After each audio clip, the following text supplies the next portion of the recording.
Welcome back to the Casting Call cEDH podcast. I'm Blake, and today we're joined by. I'm BisyBackson, also known as Nate throughout the world. Thanks, Logan.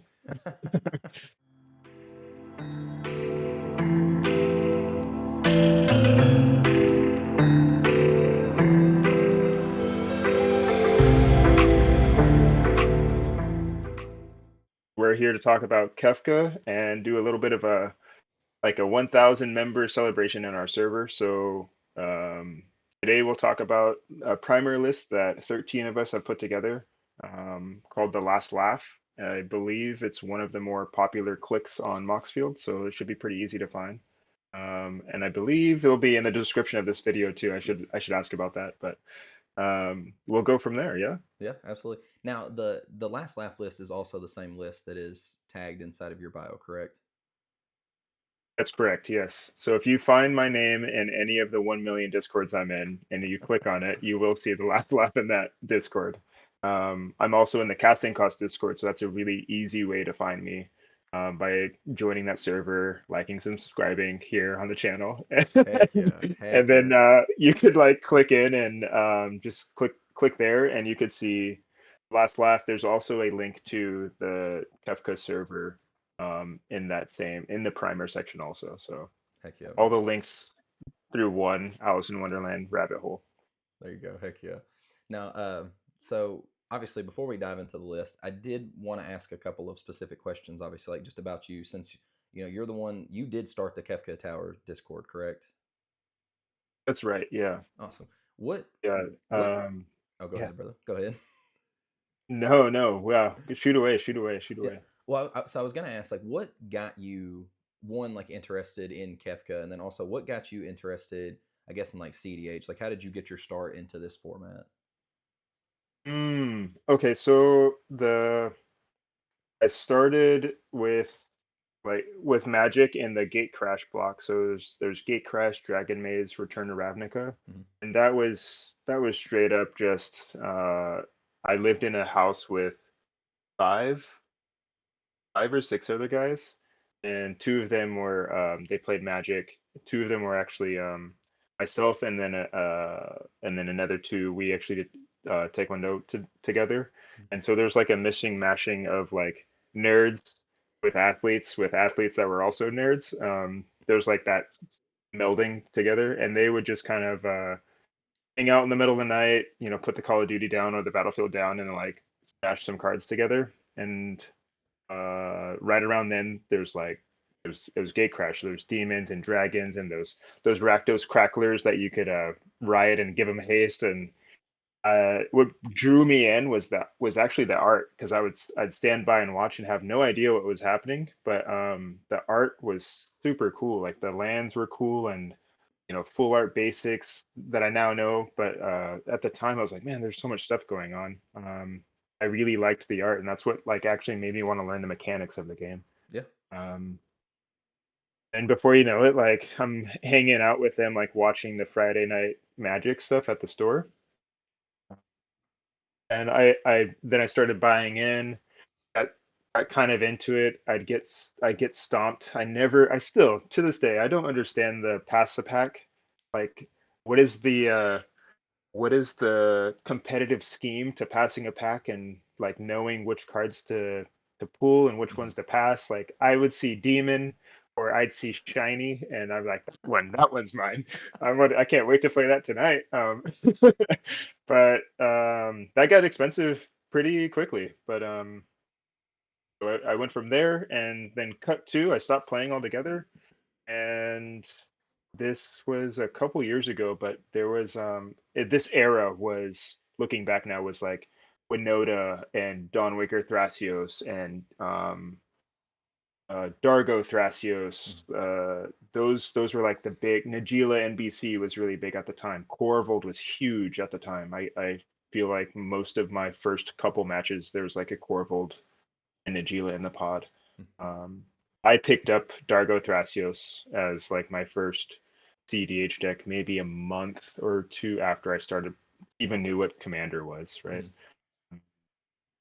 Had some bad experiences at the LGS with like being too competitively minded. And I like we're doing it for fun. I'm like, me too, bro. Like, take this to the face.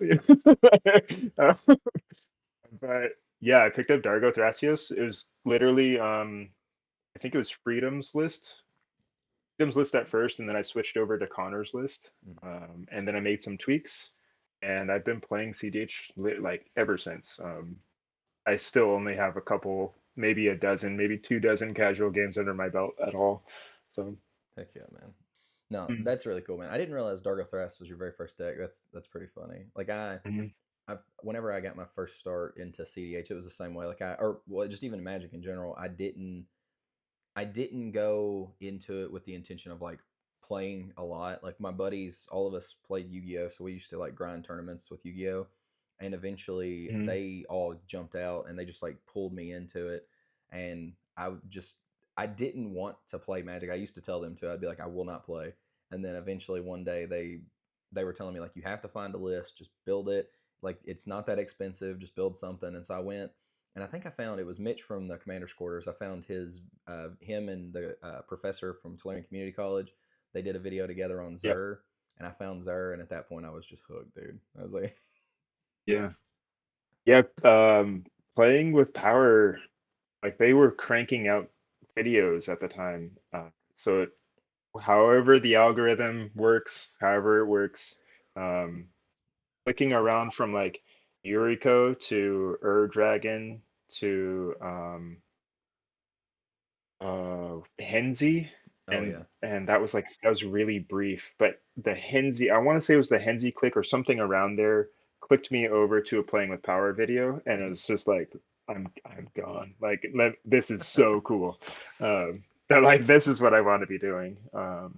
It was, I mean, you remember it was really well edited and uh the noises and the I could follow along. mm-hmm. But at the time, I didn't really know how to play. Like I Mm-hmm. didn't know um, like the little names like Shockland and Bolting and all those little names that we now say as regular grammar. I didn't know.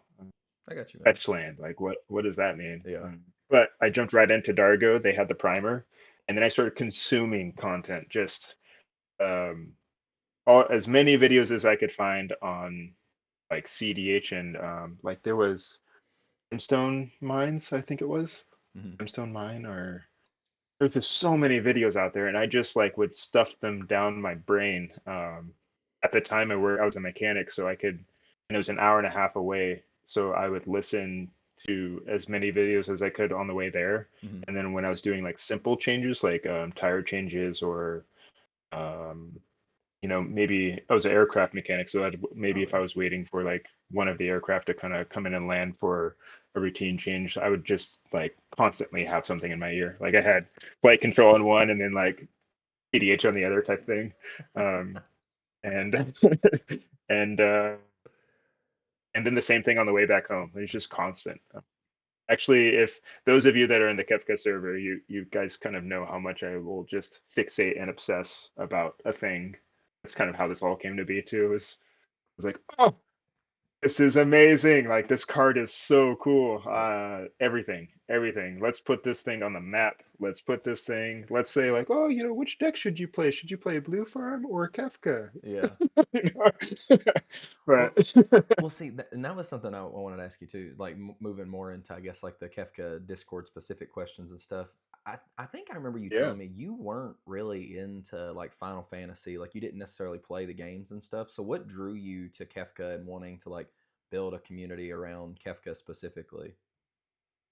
yeah. The I have no idea about Final Fantasy. What made me want to build it was Deck Tech for Decks is a friend of mine. He sent me a well, we've been brewing together for a couple of years now, Mm-hmm. and he sent me like a message like, "Yo, did you see this? Did you see this card? I can't wait to make it," type thing. And but like it was immediate. From that point on, reading the card, I read that first part when this card enters or attacks. I was like, "Huh?" And then draws a card. It said I was like, "Oh my gosh!" So I can do it so many times. And then it says everyone discards a card, and then you get end cards equal to type. Come on, like come on, it's gorgeous, right? I didn't even finish reading the bottom half of the card, that 8 mana transform. I didn't turn the card over. I was so fixated on that first block of text. When Mhm. it enters or attacks, draw a card equal to end card types. That is amazing. And Grixis. That's amazing, right? Um, and so I spent maybe the first like couple hours just finding, and then it was wizard typing too. It's a wizard. So I went into correct lists. I was like, I want correct that card and correct this card and correct that card. Um, so at first there was like Nabon and Harmonic Prodigy and Step Through and Dual Caster Mage, like every wizard I could find. Mhm. Slam it into the list. Let's go. And what really spurred like let's make a Discord was there's like 5 of us that were talking about it in the general chat of the Grixis Mean Girls, like the general Grixis Discord. Yeah. And I was like, you know, I want to talk about this more, and I want to be able to not need to scroll all the way up for that one card that we were talking about, and I have no ability to pin a message, and I don't Mhm. have where was your list again? Can you send it to me again? Or I just wanted more, basically a better UI Yeah. than like a general chat. And but I didn't know what I was doing. So Chaos and Dumby, um, they're actually admins in the Kefka Tower. Mhm. But I YouTubed and I was like, hey, I'll start this. I'll start it. I know there's only a couple of us. There might only ever be a couple of us. That's fine. But I'll go here. And then I hit up little Minish, Drew, he's in Magda and I think he's doing Lumra as well. Mhm. I hit him up and was like, hey, how do you make a Discord? And he's like, I have a template. That so he sent the template over to me, and that was the starting point. But we quickly went from that like 5 members and like working out kinks, like adding in a Scryfall bot and adding in like, you know, the welcoming message and the Yeah. rules and things like that. We went from that in about a day to, I think within a week, it was probably 100 or 200 members. Yeah. It just got slammed, and I'm pretty sure we can attribute that to Chaos making a Reddit thread about the Discord itself. Mm. I'm pretty sure. Like if I go back and look at like those initial clicks, I bet it's whatever link URL that he or that they had there. But that's why the Discord even came to be. Why it's this size? I mean that's just proof and power right there.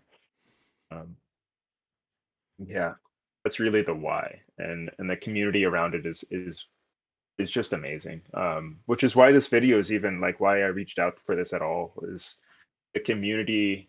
We hit 1,000 members. That's a big milestone for any brew space, but Oh yeah.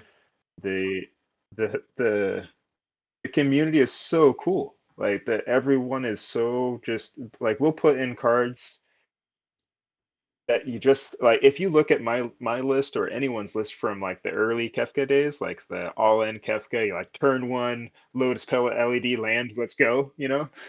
If you look at those lists to now, it's no one really badmouths a tech piece or a card piece because the there's the width of what this commander can do and handle on its own is pretty wide, Mhm. even for a 3 color commander. So it's really cool to see like all of these different people with all of these different takes and brews and mentalities like come together and say like, no, no, no, I actually question the card. I then put it to the test, and I'm gonna come back um, and like report about what that testing was like, and then a few more people jump on and they do the same process. I'm going to question the card, I'm going to put it to the test, and then I'm going to report back. And then before you know it, there's this kind of cultivating that happens Mhm. around several dozen cards, right? Yeah. Well, and I It's think just such a cool space. yeah, I think everybody can kind of relate to that moment where, like, if you're in a certain space, you start to suggest certain cards, or you like, especially if you're brewing around a deck, like I've noticed this with the Xur Discord, and obviously Xur's been around for a very long time. Like Kefka is way new compared to that commander, but like we still, even in there, like we'll have people suggest cards, and it's so funny because like people will say, "Oh yeah, I tried this like a long time ago," but they're very encouraging of like, "Hey, like if give it a shot, like maybe something's changed in the meta, maybe this will be good now." Where I feel like in certain spaces, people will almost like they almost like try to push you away from testing stuff. So I think it's cool that you've built a community where people are encouraging each other to like help the deck grow, brew, test different things, and like they're coming at it from a like a positive stance rather than just like like, what are you, stupid? The deck's figured out. Like just go play play the version that's top in these tournaments. Yeah, yeah, and there is some merit to that. Mm-hmm. Maybe it's not as fun, but like as brewing, but then that's only half of the puzzle to like Mm-hmm. winning a game. You actually have to pilot it, and so maybe that's where that comes from. Is like, no, I'm not gonna even look at that card. We tried that card 4 years ago, and that's so 4 years ago, bro. But yeah, this space is there's so much to do with it, right? I know personally my original modeling was Krark decks Mm-hmm. and um Fool's Gold, Sharky's old Tevis Crown deck. Mm-hmm. That was my first tournament deck actually, and um, I'm next. I'm next like Blue Farm, I call it Red Farm. I'm not. I've never spoke to him. I don't know what he calls it, but Mm-hmm. I like Grixis Farm rather than the Esper Farm, right? Yeah. Um, that's like where my original deck was, and it's just come so far since then, right? We've all come so far because we had that space to say, maybe Nabana ain't it, right? But I played the card and I got to finally say like, yeah, no, yeah, Naban is not it. Uh, but but it does have a space if you go into this heavy wizard tribal ETB Mm-hmm. flickering stuff. Naban starts to look pretty good, right? Mm-hmm. But it the peaks and valleys of some cards are higher and lower than others. But we tried it, right? Yeah. That's the important piece. We tried it. Uh, So and then now. if the next person comes in and is like wants to try it, then we're like, yeah, yeah, go for it. This is what we experience, but you're not gonna know like your brew and your Mhm. list and your style. It might be good for you. I don't know. I don't know. Try it. No, 100%. 100%. So then now, so specifically for this list that you all have been working on together, like within the Kefka Discord, who all has contributed, I guess, like to this brew, and like how did y'all decide on like who was helping with the brew? How did y'all come together and like I guess get this project started? I have them wrote down, but just exactly specifically. So how or the who was a me thing, and this is a little bit of like an insight to me as a person in real life. Mm-hmm. I have a knack for putting people together with what might initially seem as like I don't know people to like, oh, this like duo or this trio, this team is actually really good together. Yeah. I I played sports my whole life. I think I was a team captain my whole life in some kind of capacity, for from soccer to track, cross country. Like I was always one of those. I'm a natural born leader, right? Mm-hmm. So putting this team together was like, these are the people that are constantly in the Discord offering advice, testing cards. Some of these people play way more than they chat, and that's something, right? Mm-hmm. Some people have 4 or 5 lists, and they're just like, yeah, no, I tried this like all in Rogside Turbo, uh, or I tried. There's a period of time after the video with Logan on Critical EDH where um, there's a big discussion about maybe a wrong size style Kefka is like how we grind through our games, and like really abuse the fact that we're in blue black instead of just black red.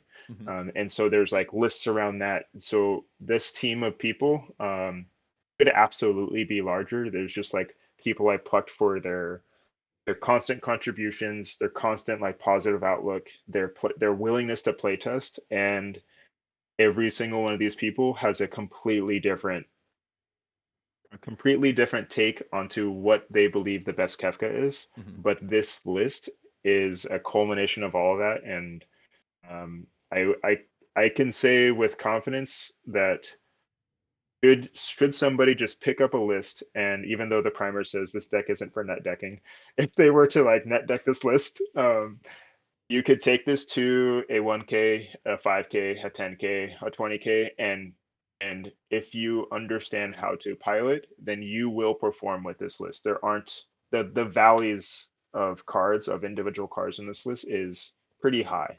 Gotcha. So there's deeds, there's he who goes ham, Jordan Q, Chaos, Maritime, Micah the original, My Daily Load, Hotstarva, Spicy Dragon, Samurai Dancer, Savior, and Violence HD. And all of these guys, all these people have different branching of personal decks that they have, Hmm. but they all have contributed like immensely to like the selection of this specific 99. Yeah, it's really cool that like they just kind of jumped in and were like, yeah, let's talk about it, like let's go.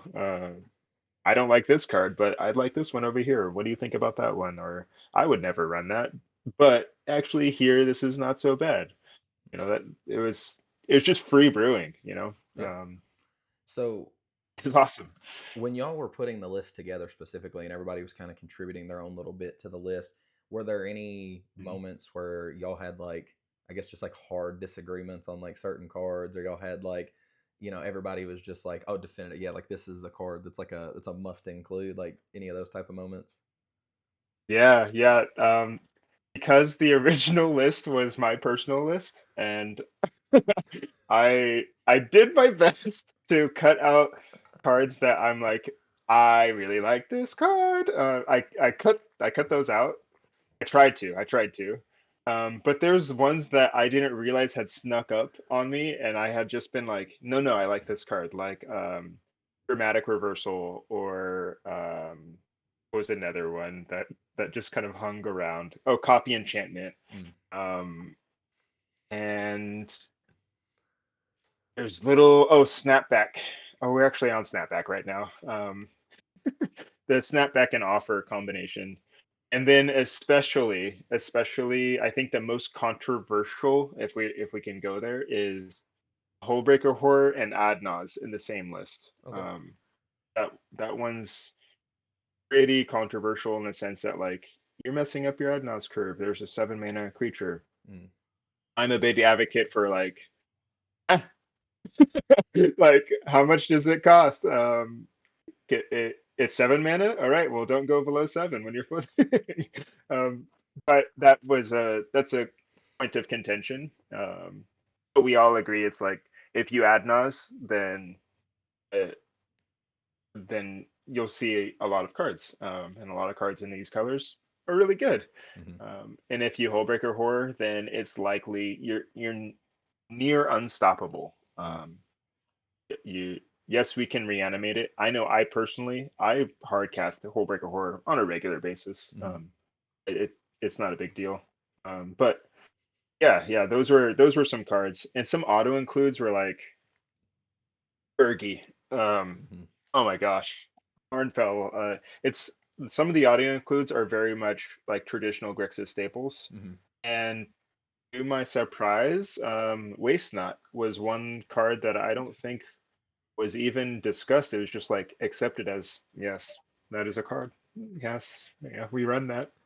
That's cool. We run that card. I did not expect Waste Not to be one of those. Like everybody was like, "Yep, put it in." That's really Yeah, cool. didn't even discuss it. I was a hater. I'm gonna say it openly. I hated this card. I was like, I don't need to add one Black Devotion to my board. This card does nothing.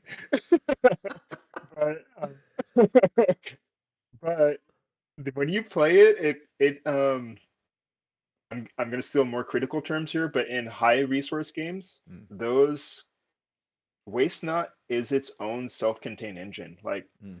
the two bodies, they end up mattering. Like having two or three. 2/2 bodies in those like really bogged down games where there's tons of tides and there's a Esper Sentinel or there's a Zur with 3 freaking Ristics. I've seen it. I can't believe you're able to do that Yeah. after I countered your Necro. Um, those gosh. treasures, those treasures were so clutch. You're welcome. You're um, uh, I thought I put you in the mud, man. I was like, you like mold to -3 or something like that, Yeah. and put a necro down. I was like, I got you. But anyway, the it turned out that waste not in those high resource games when you're like people are drawing 13, 14 cards and then they're sculpting 7. You're like, cool, I'll make some mana. I'll put a couple zombies out and I'll draw 1 or 2 cards. Mhm. And by comparison, it's almost like the Kefka Fairy Mastermind. Mm. Um, sort of like it only draws cards when not only it draws cards most times when your opponents are actually they're inching ahead and away from you, kind of like Fairy Mastermind, right, Mm. where you're not keeping parity with the Ristic study. You're drawing less than half as much, even, you Yeah. know what I mean? Like if Ristic only triggers twice, then you only draw the one. Mhm. um it's kind of like that. Yes, there's synergy with Kefka, so those games are insane.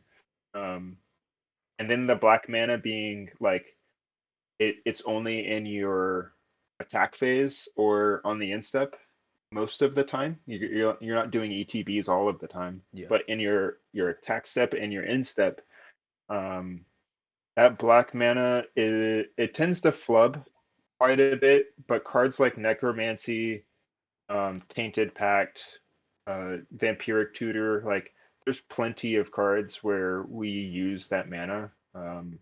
But pretty often it will flub, and that's okay. It is kind of nice to flash in an OBM and you basically did it for nothing, right? You're like, cool, you sculpted. I'll draw 2, make a zombie, and then I'll flash in an OBM. I appreciate you. You know. That's pretty um, good, actually. I didn't even. That is interesting because I didn't think about the fact that like it's kind of a like you spend it or it's gone type of thing right there in that moment. But with so much of the meta being, I guess, like flash speed, that still seems like it would be pretty relevant. Just being able to make like that little burst of mana, or even being able yeah, to, like, kind of like what you were saying, like being able to sculpt a really nice hand as you're going into your next phase, like your next main phase, and being able to right then, like you see some cards and you're like, okay, I've got some things that I can do real quick. So I mean, yeah, yeah, that's so fascinating. I would not have thought Waste Not was a card that everybody was just like, yeah, but I think that it's something to where you only experience that if you've actually like played the deck a lot. Like there's certain cards all yeah, the time, and like a lot of these decks that I'll look at, and especially since me and Chase will do a lot of like tournament breakdowns, I'll look at some of these cards and be like, I don't mm, understand what this is doing, and then immediately yeah, like somebody will comment on a video or they'll say, hey, they'll add in like this little note about the card, and all of a sudden you're like, this just went from like I don't know why this is in here to like this is busted. yeah, yeah. Like, why are you running Drift of Phantasms? Like, why? What the transmute? Oh, okay. It gets this. It gets this. It gets this. It gets this. It gets this. Like, okay, uncountable tutor. I'm down for that. Um, This yeah, yeah. isn't. They're.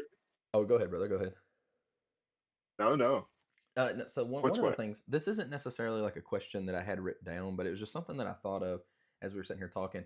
But and it is, I guess, specific to the Kefka Discord itself. How would you recommend, or like, what would you recommend to somebody if they are coming into the Kefka Discord? Like, where would you recommend them? Like, obviously, like look first. How would you recommend them using the Discord to their benefit, rather than just obviously like we're all guilty of joining a Discord, and the next thing you know, like it's pinging you too much. You mute it, and you don't really go in there very Yeah, often unless you're posting about like, oh, I did really well at this tournament, and then that's it. Like, how would you recommend people use yeah, the Discord? yeah, yeah. So that's actually such a cool question. This Discord. Even if you didn't play Kefka the Court Mage and you played Dog Thras, right? Mm-hmm. The Discord is set up in such a way that just the resource page alone, which is Mhm. under dancing. I'm dancing.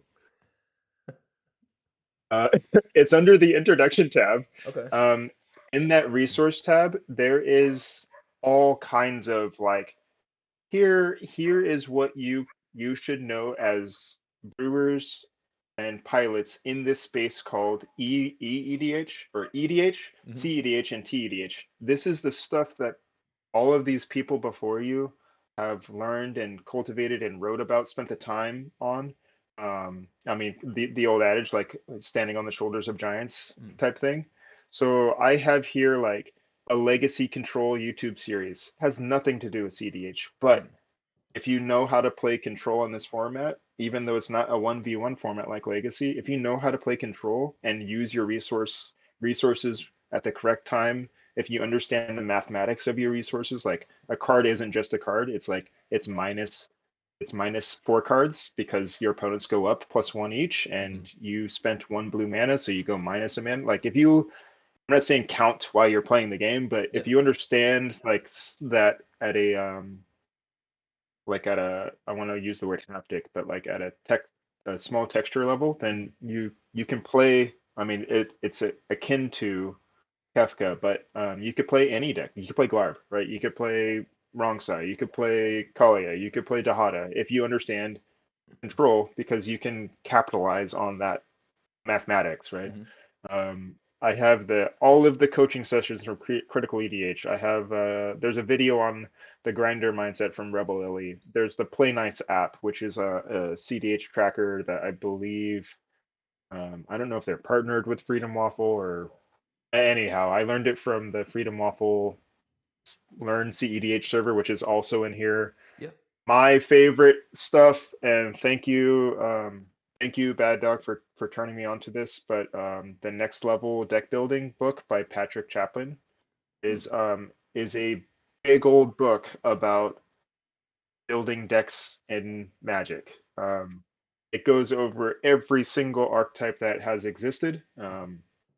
Yes, at this point is an older book, and again, this book was printed before there was a commander. Hmm. But it goes over thing like uh, um, death and taxes and white weenies and red deck wins and modern legacy, like the mathematics of a sideboard and the that like that genetic makeup that we all have. Like we all use the word mid range and we all use the word turbo. That this is where that came from, right? Um, and then the sub archetypes too, like tempo control and glass cannon, like all of that stuff is here. Um, I anyhow, like the to really answer your question, like if you're to join this server and all you used is this resource tab, that is such a good place to start, and it has nothing to do with Kafka, right? It's just you can come here, you could start here, you could learn about the format itself from this tab, and of course, when you're in the Kafka server, we'll encourage you to play Kafka, but but my you'll hear me a lot say like your role assessment is probably one of the biggest things to learn while you're especially here. Hmm. But Who's the Beatdown is a Star Cities game article from the way back times. That's where I got that language. That was recommended to me by Bad Dog. Uh, and it that I recommend all Kefka players read at the very least that particular article because it really does explain that shifting of roles. We can go from like Grixis traditional turbo to like, oh, pivot ETB. Okay, I'm gonna play control. I'm behind a little bit because the Rock Thrash player like put out an enduring vitality, and then now they got the Gaia's Cradle and they've got the Spring Heart Nantuko. It's now time for me to kind of sit back a little bit, manage my resources, and maybe start plucking some key threats off the table, using my voice more. Hmm. It's time for me to sit back and be in the control role, and then get that sixth sense of like there's a there's a little seam right there in the A gap there, and boom, like go through there, and it's just now you're the beatdown. Like it's that role assessment is huge for this deck in particular, Yeah. and honestly, I think that's the hard part about playing mid range or tempo in the format at all. Like if you use all your counter spells, the guy right behind you is going to win, right? Yep. Um, yeah. So I would start with resources and then jump around to, it's called the I know the answer to this question. It's called the Decks of Madness, which is just our decklist form. Um, and just click. Don't look for something. Just sandbox it, right? Just come into the sandbox, click around, and then like dig your hands in the sand, like, oh, here is shovel, and keep digging now, right? Like you found something you like, keep going for that, right? and then jump into either general topics or Kefka cEDH is like the main hub. There's turbo tab, a control tab, whatever you think that your archetype might be. Jump into that tab and then ask all of the questions. Like I don't care if you go at admin, question.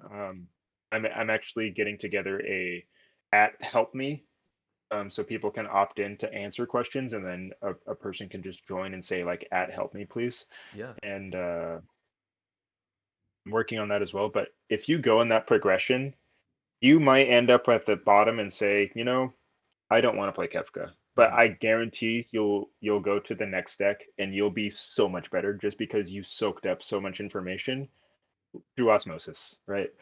Um, that's where it's at. Because the truth is that Kefka isn't for everybody. It's a badass commander, but it's not for everybody. It's Mhm. hard. It's a hard deck. No, Um, I definitely yeah. can. I agree with that, man. Like it's, I feel like whenever, like I've always struggled with turbo just because like I feel like whenever you're playing turbo, you have to be able to read the table and like find your window. Like it's one of the hardest archetypes in my opinion to play. And then being Mhm. able to like pivot to that control piece. I like control simply because like Zer for instance, like it doesn't require me to commit a lot to the board. Like I can just have lots of cards in my hand and have answers to things. And then once I am committing to the board, it's value engines and it's like my commander, things like that. Uh, that if they get shut off, like in order to kill it, like I'm still probably going to accrue just a couple of cards, or you have ways to like kind of politic and be like, hey, these aren't win conditions, they're not pivotal to like me doing the thing. I think that Kefka is so interesting in that way where you're still in the Grixis shell, you're able to just like jam, go fast if you absolutely want to, but also Kefka itself isn't necessarily just like, hey, I win the game because I have Kefka down. So you're able to approach it in this way of being like, hey, look, like you could swords to plowshare, or like you could path whatever you want to kill this commander. Like I understand that, but at the end of the day, like wouldn't you rather save it for like somebody else drops a Hullbreaker Horror, somebody else drops this other creature that's about to just like win the game. So I think it's so awesome how you're able to take this deck and just like go in so many different directions. Like you can play the turbo, or the tempo plan. You can play the control plan. Like if you just want to like abuse ETBs, you can just abuse Kefka ETB. Like it's just so fascinating, dude. It's It's such an beautiful. interesting deck. It's so cool. It really is. You could do so much. Like I said, we started off with like it does not matter. This card, this Kefka is coming down turn zero. Like it doesn't matter. We started off that way, and for a while, like the truth is that we were having success with it because it was a new kid on the block, right? I think some of that can be contributed to that it was also really underrated Mm-hmm. coming in like out of spoiler season. People were talking Vivi and Noctis and Terra. There's quite a few Final Fantasy commanders that people are like really high on, and there's like yeah, it exists, but it's because it's Grixis it exists. If it was in a different color set, then meh, 5 mana is a lot, and it's not Roxai. That's probably the biggest mental block that a lot of people have is it's not Roxai, and if you're gonna mid range, then you might as well blue farm. That's a real mental block people have to try Kefka, and Mm-hmm. then there's what happens is once you've tried it, there'll be a season, however long that might be for you as a person, where you hit this rut where you're like, man, I'm not able to do the Kefka thing. I'm also feel like I'm just drawing just too few cards. If I only had Hymna, then I can do the same thing and then like put a silence effect because I have no window. There's like that little rut season that I promise you you will hit if you try Kafka. Hmm. Uh, and a lot of us have, and me included. Where I was just kind of going like, I don't know anymore. Like maybe this ain't it. Like maybe 5 mana is just too much. I keep casting my commander and losing the same turn rotation. Mm. Um, yeah. Draw two is not good when it costs 5 mana. Draw three is like still not good if it costs 5 mana. But what about the discard, Bissy? If there's a Ristic Study, then they just drew the card back. You Yeah. know.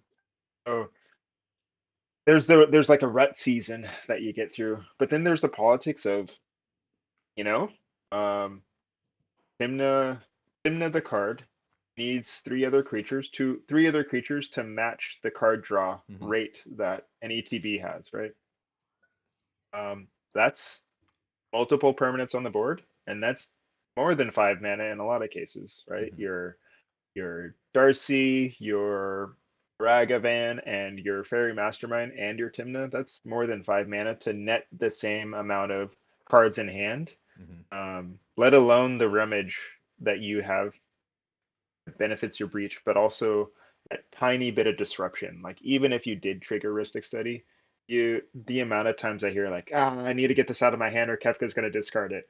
Like, oh, come on. Yeah.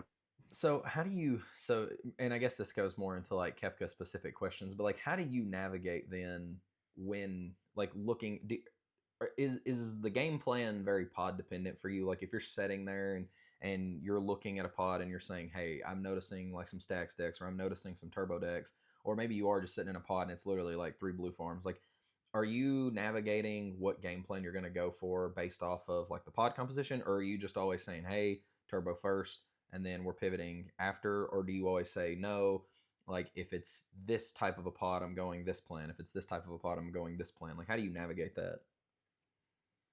Um, yes, no, yes is the answer, right? Yeah. So because we have what I think is the most broken colors in the format, you have the blue permission, the blue draw engines, Hmm. specifically Ristic. You have clones. You have the two-hand unconditional tutors. You have entombs. You have reanimates.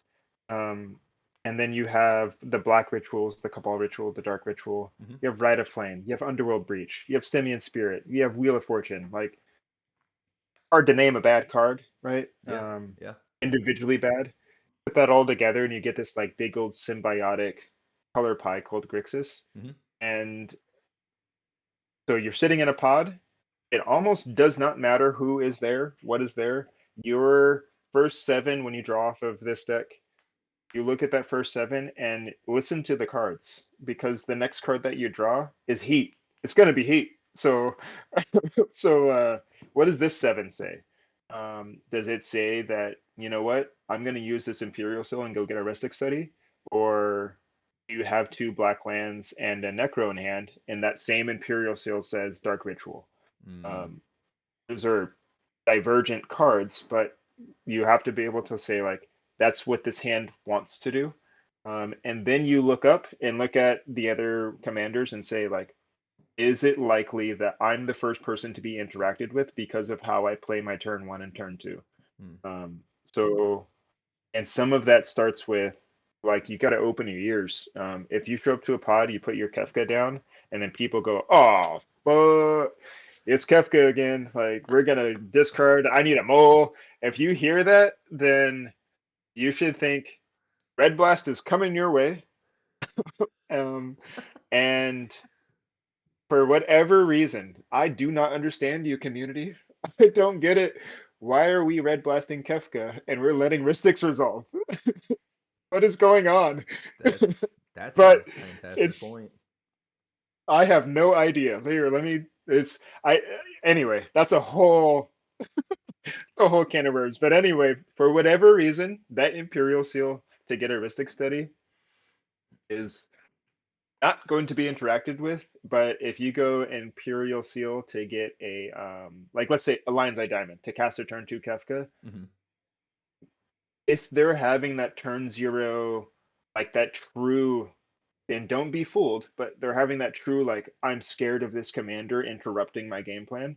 Um it's and they're like, oh, I need to find the card. I need to find the card. If those two things are happening, then would stray away from an early Kefka and look for an early engine of some kind. And that's really this that's the macro. Look for a early engine, and your engines are Ristic Study.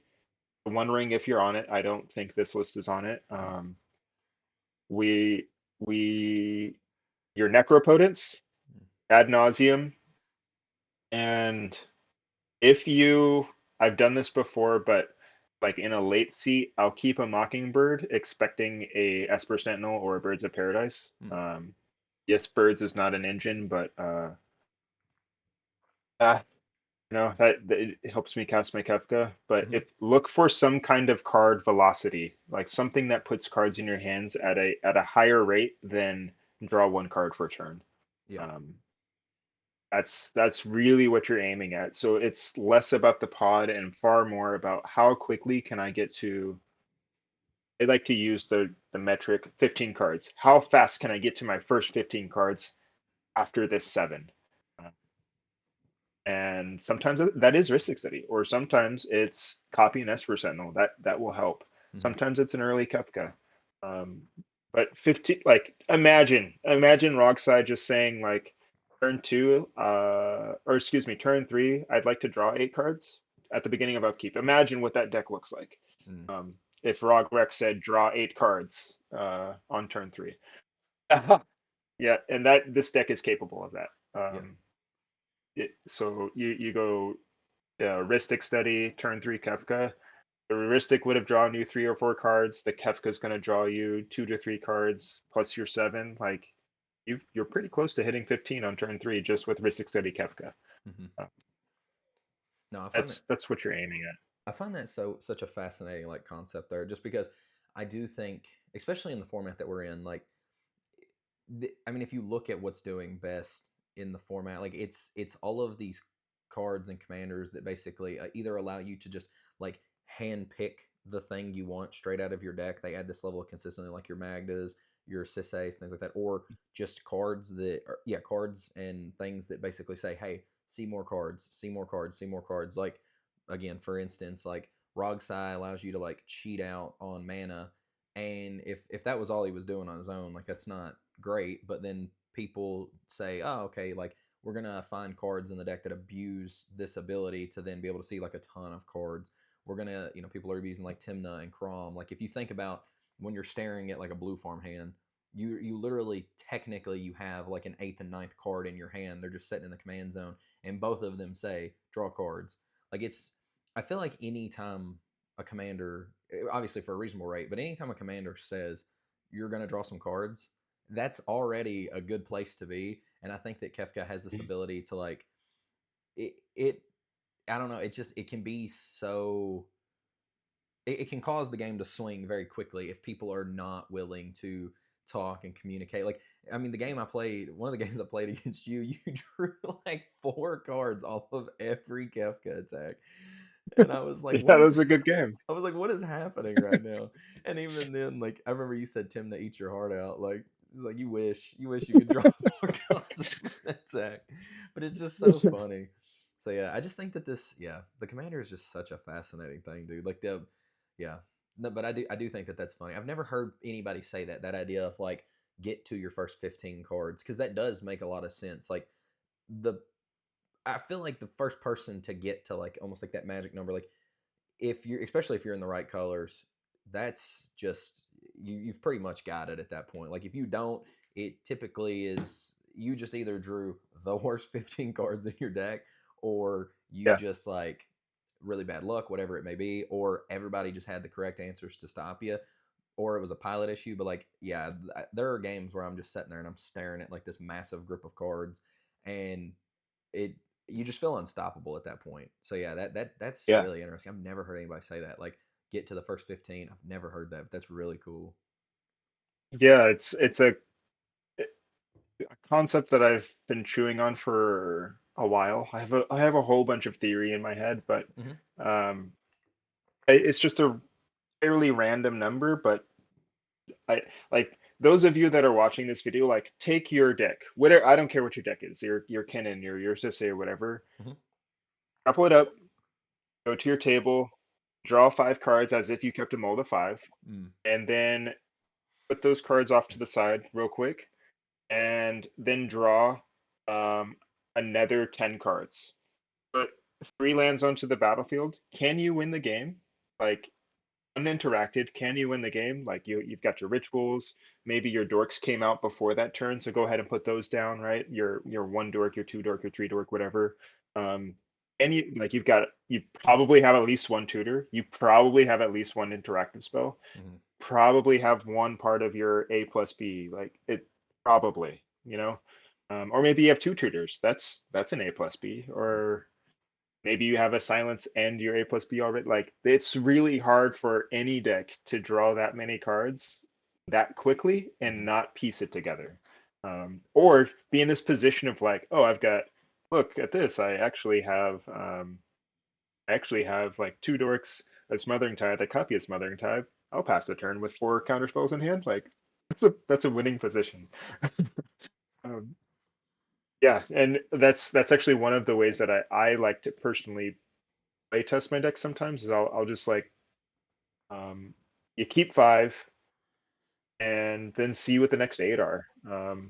A friend of mine, Grumpy Garp, he kind of taught me this concept. When we're at Fishbowl 5, we're sitting in the hotel, Hmm. and I was playing Blue's Clues at the time. Okay, yeah. Uh, what are they? Bjorna and Warren. Yeah. Um, Which I think it's like Will and and Lucas if it's the Stranger Things, right?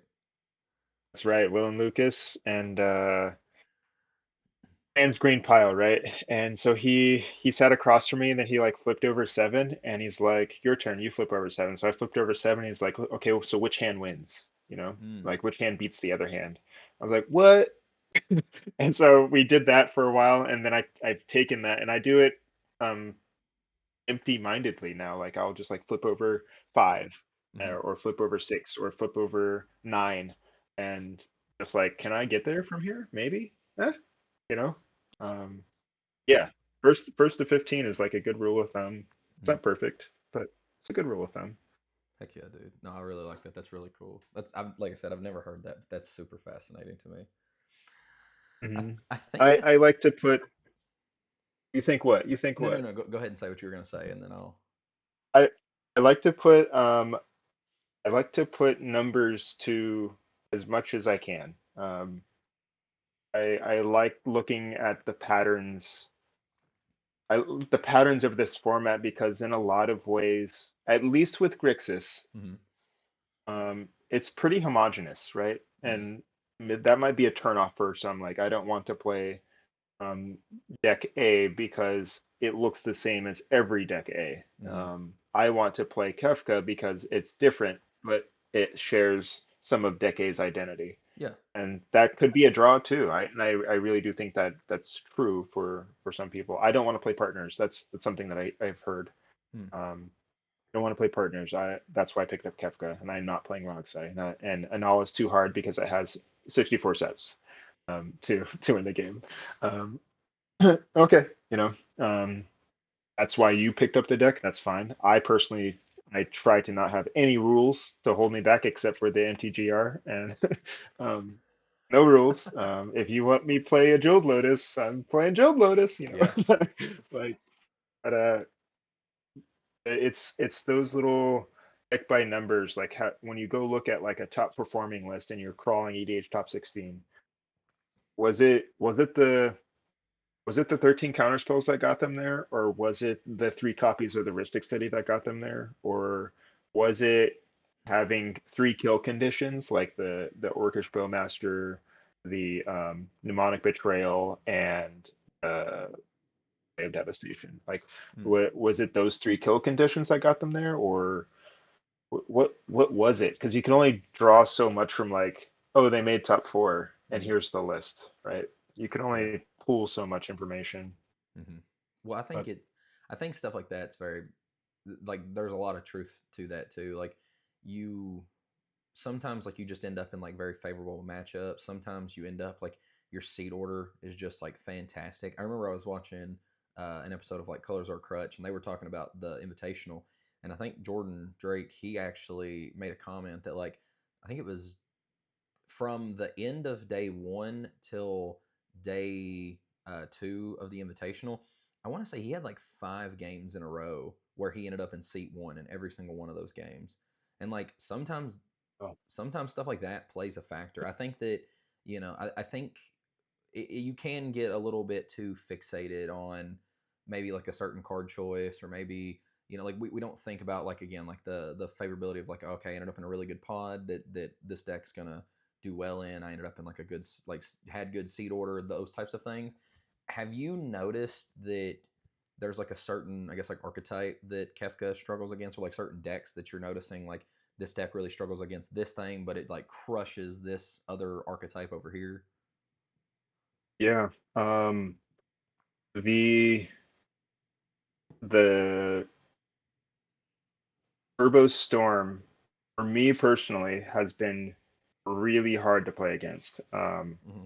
The decks that just say like, yeah, nah, I don't care about your blue stuff. Here's threat, threat, threat, threat, threat. Gosh, those are hard to play. Mm, It seems to be like if you look at my personal like play nice record, mm, Rograch.x or slash x rather, is tearing me up.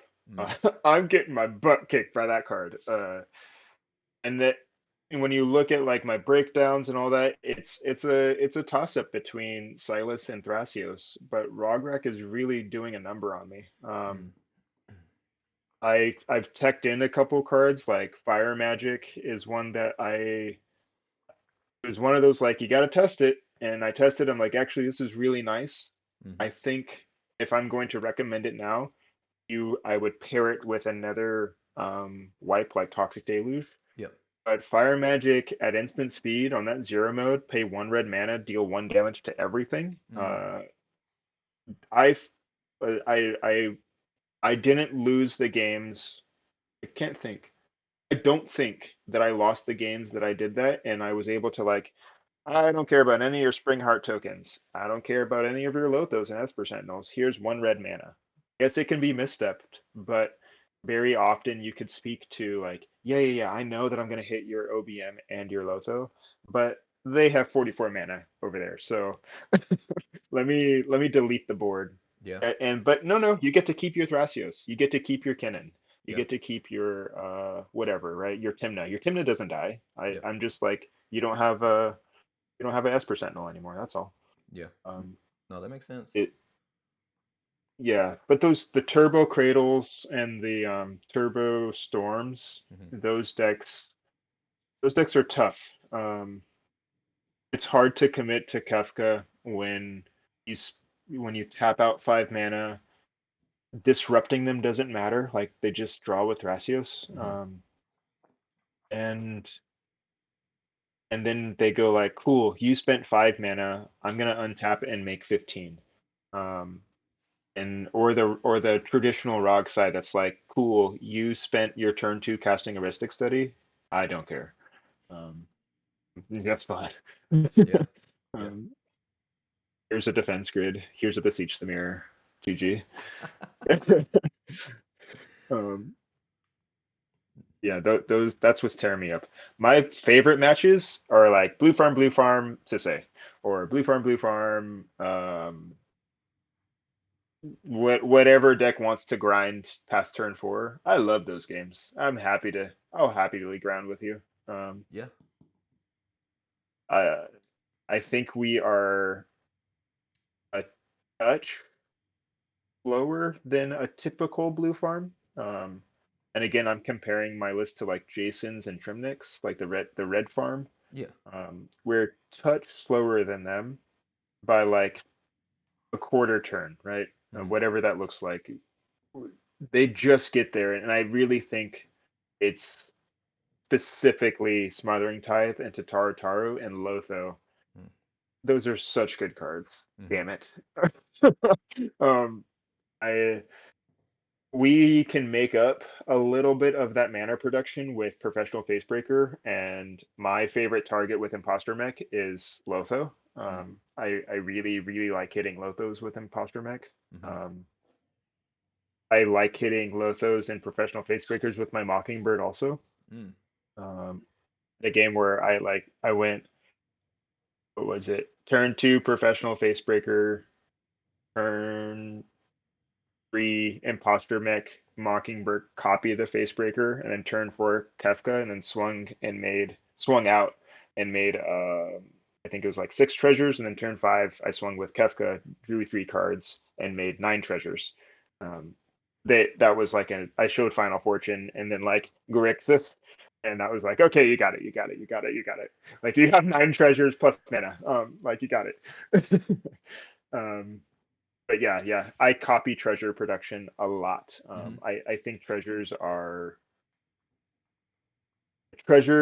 lifeblood in the format, and it's especially true in Sands Green piles. Mhm.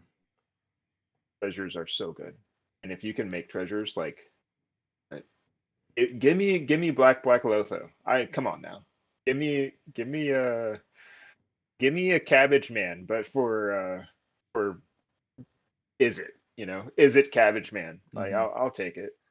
Um, No, dude, I I, can I can definitely relate to that problem of like I find that that has been my biggest struggle, especially in Espers, just like the mana production piece.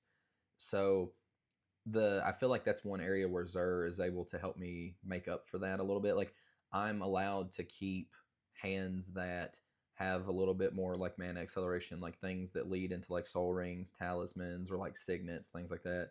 And then like like Arcane Signet, Felwar Stone, these types of like 2 mana rocks.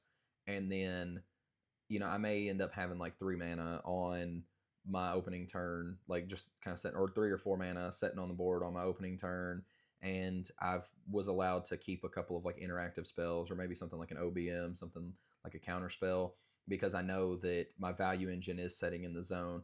And so I think that Kefka is kind of interesting in that same way, to where like if you start getting if you really did need to keep like a more interactive hand, and you just wanted to kind of like throw out some mana so that you wanted to be able to keep like a couple of spells to interact with like the turbo deck, that you're okay, my value engine is setting in the zone. It's almost like people talk about like the backup Timna plan.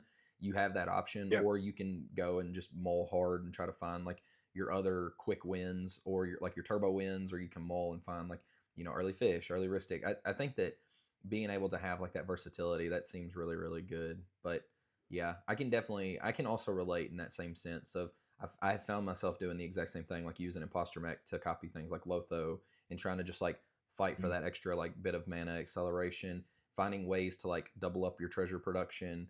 And then also struggling a bit against like these like Rog X decks, like Rog Yeah. Sai, and like even Rao coming out, just like that deck hits so hard Oh, so early, dude. it's so scary. It's so scary. Yeah. Um, Mystic Remora and Mindbreak Trap are your friends when you're facing Atali and Rao, and if you you could almost feel the traditional Grixis players in the pod. Like they have like a certain aura about them that you're like, okay, you're not playing wrong side. You're trying to put your steel toe down my throat. Uh, okay. You're not trying to like constrict me into nothing. You could feel that coming off of those players. I don't know what it is, what they eat, but yeah. And then maybe it's because I play against some like really really skilled Dahada players. Mhm. Dahada, man, I people need to wake up. That deck is amazing. Gosh, like you get the black red, you get the silence, you get -4, make 4 treasures. What what what can't you do in Rakdos with 4 treasures on the board? Mm. You could Nas, you could Potence, you could Broodlord, you could Breach, you can Savine's Wreck. Like, what can't you do with 4 treasures? Mhm. Gosh. Dahada scares me.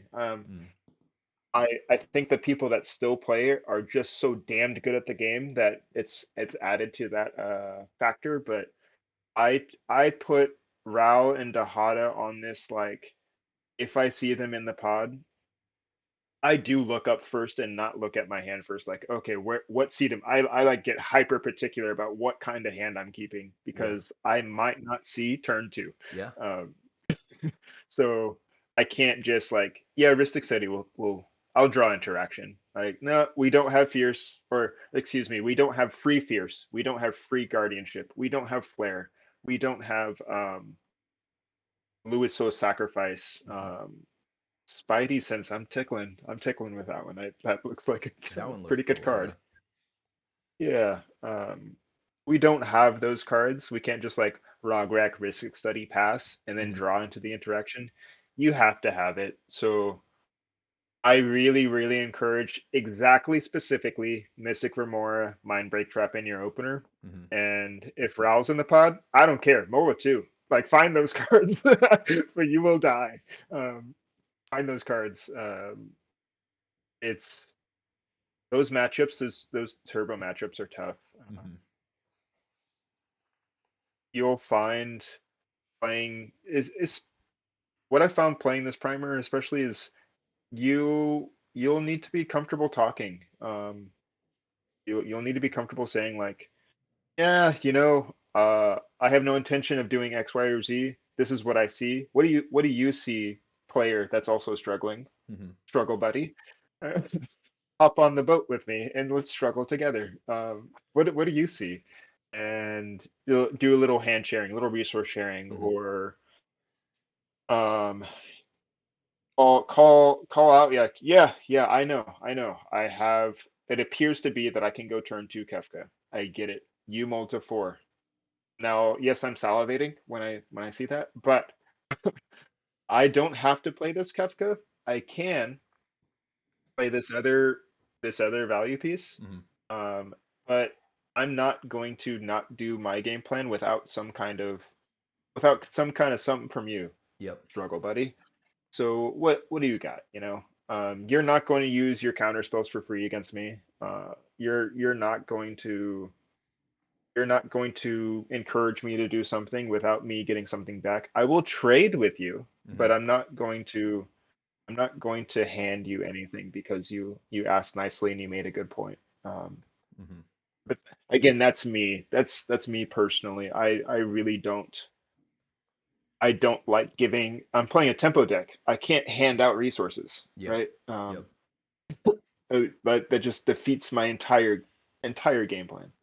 Um, so no, you don't have to counter this. In fact, you shouldn't. I'll do something else. hmm But but well, we know you have this counter spell, and we know this is what's coming up. Point it over there for me, please. Yeah, I got you, man.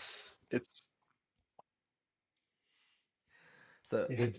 if you want to, man, we can dive specifically into the deck because I know we've asked a lot of questions specifically about like the Discord and just like why play Kefka. But if you want to, we can hop in and like talk about some specific like card choices and talking about like some of the main strategies, things like that. If that's something you're down for.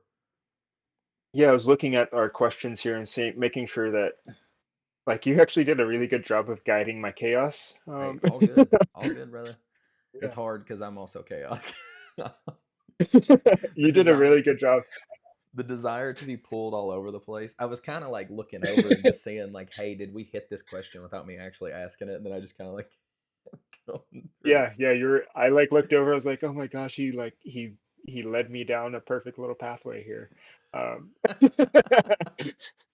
yeah, let's dive in. I have this pulled up, and the there this will always this is a living document.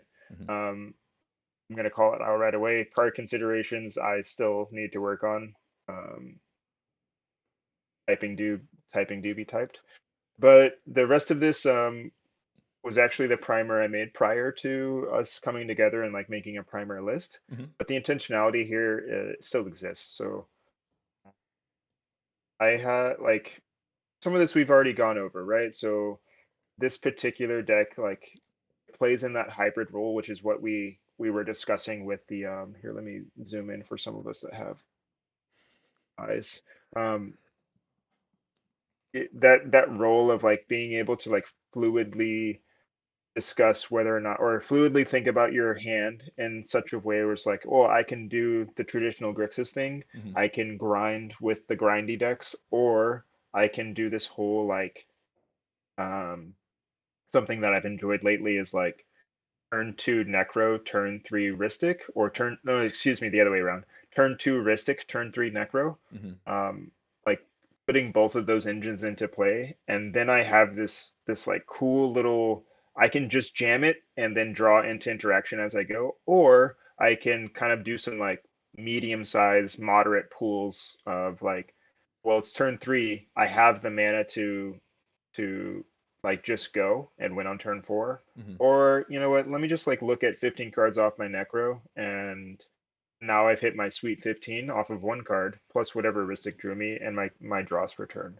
So you go pretty deep with like, you cast your Necro, you go 15 cards, and then assemble a game plan from there. That's been amazing.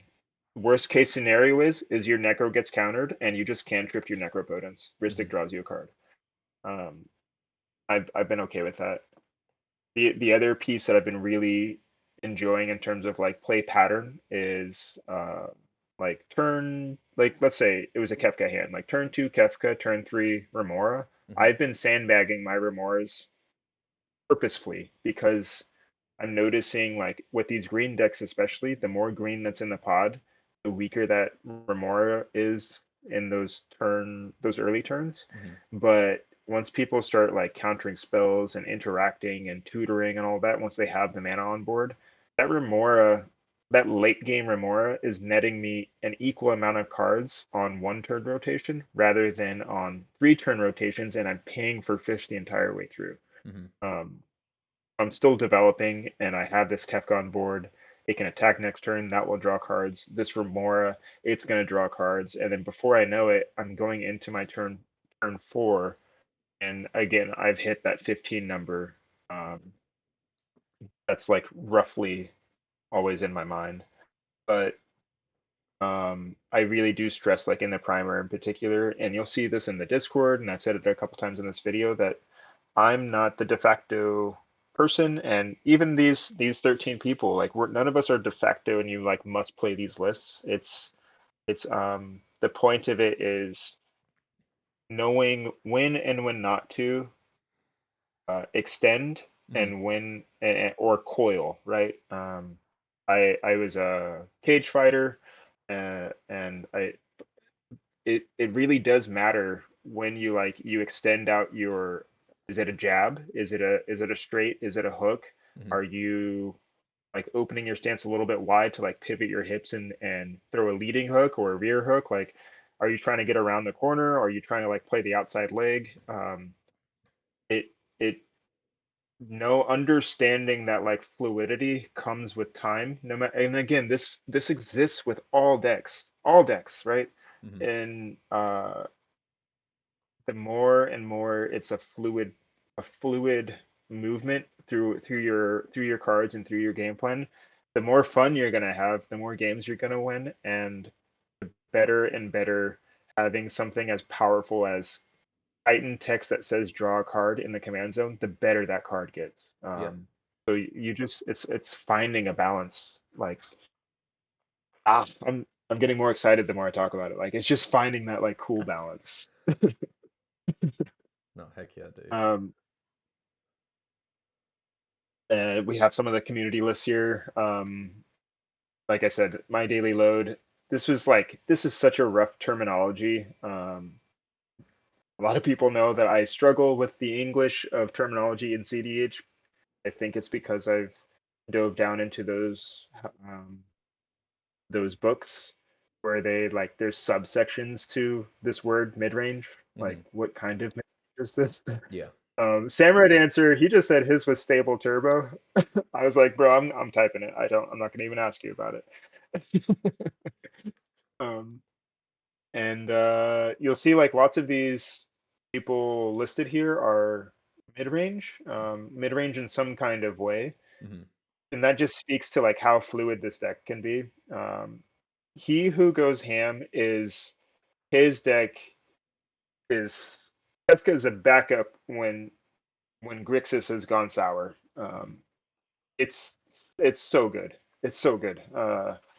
These Savior and He Who Goes Ham have been here for a very long time. Mm-hmm. In fact, all of these people. Now that I'm thinking about it, He Who Goes Ham, Deeds, Jordan. Yeah, actually, every single one of the people that helped build this primer, they've been here this whole time. Some of them opted not to like want their list in the primer itself, and that no problem. But Micah plays a really controlling like why play Kefka if you're not going to use Kefka type of a game. Mm-hmm. And Jordan Q, he's since gone on to Timna Dargo, but his like because he plays in the Denver meta, he has that like that influence around him. So he plays like a really like grindy, controlling. I'm going to like take value pieces and Yep. steal your smothering tide. Like his the decks are so wide open. I just can't stress that enough. Mm-hmm. And then from here, you know what? I'm not going to even dive into it. Like I think those of you, I've got really positive feedback on how this is wrote. Um, so I think you'll enjoy reading it. It's short. It's not pages long. Um, some primers are extremely long and extremely thorough.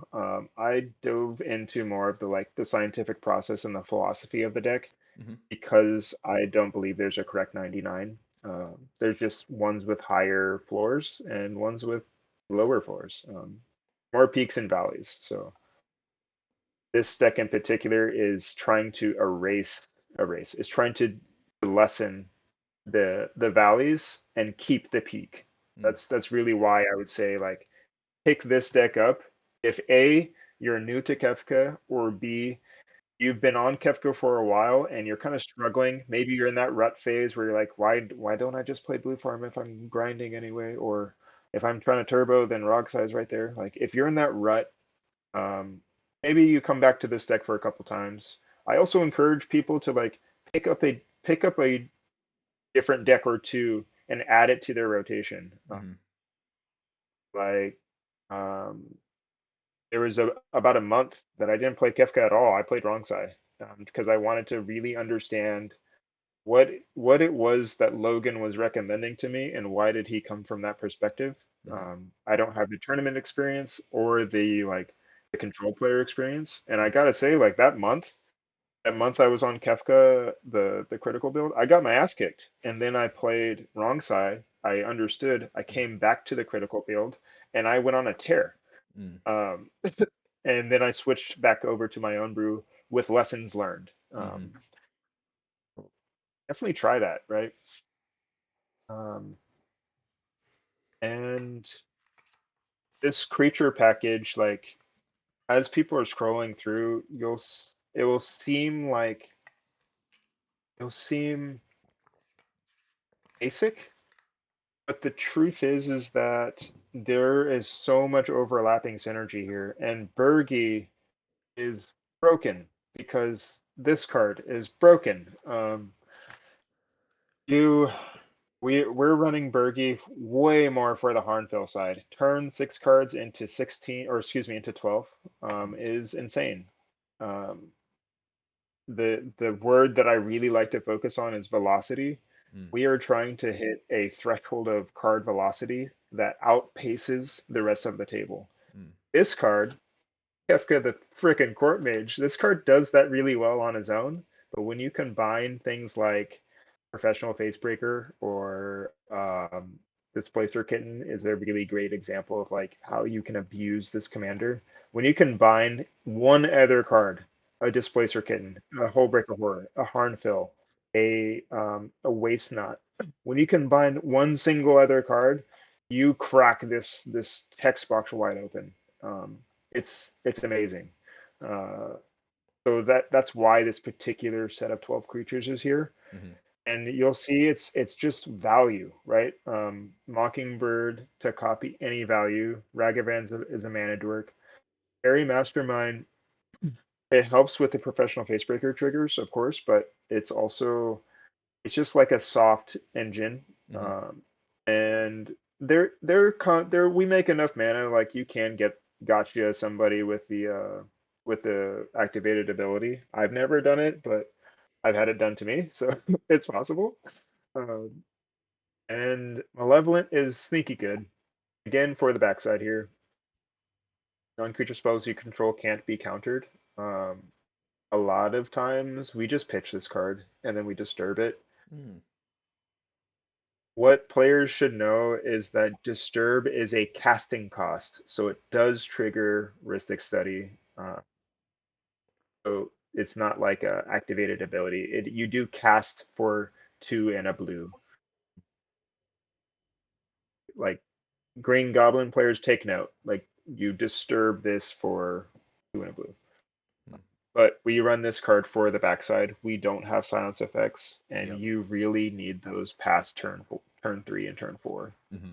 You really, really need them. Um,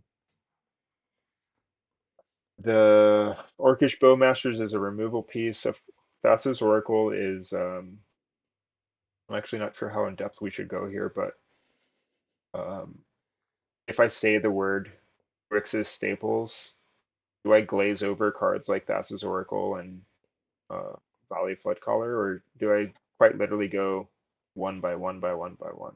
It's completely up to you, man. No, you're totally fine. If you want to break it down super in depth, I mean, that's totally fine. Mm, I see. So, no, I'll just dive in. So there are some Grixis staples like Thassa's Oracle and Simeon Spirit Guide.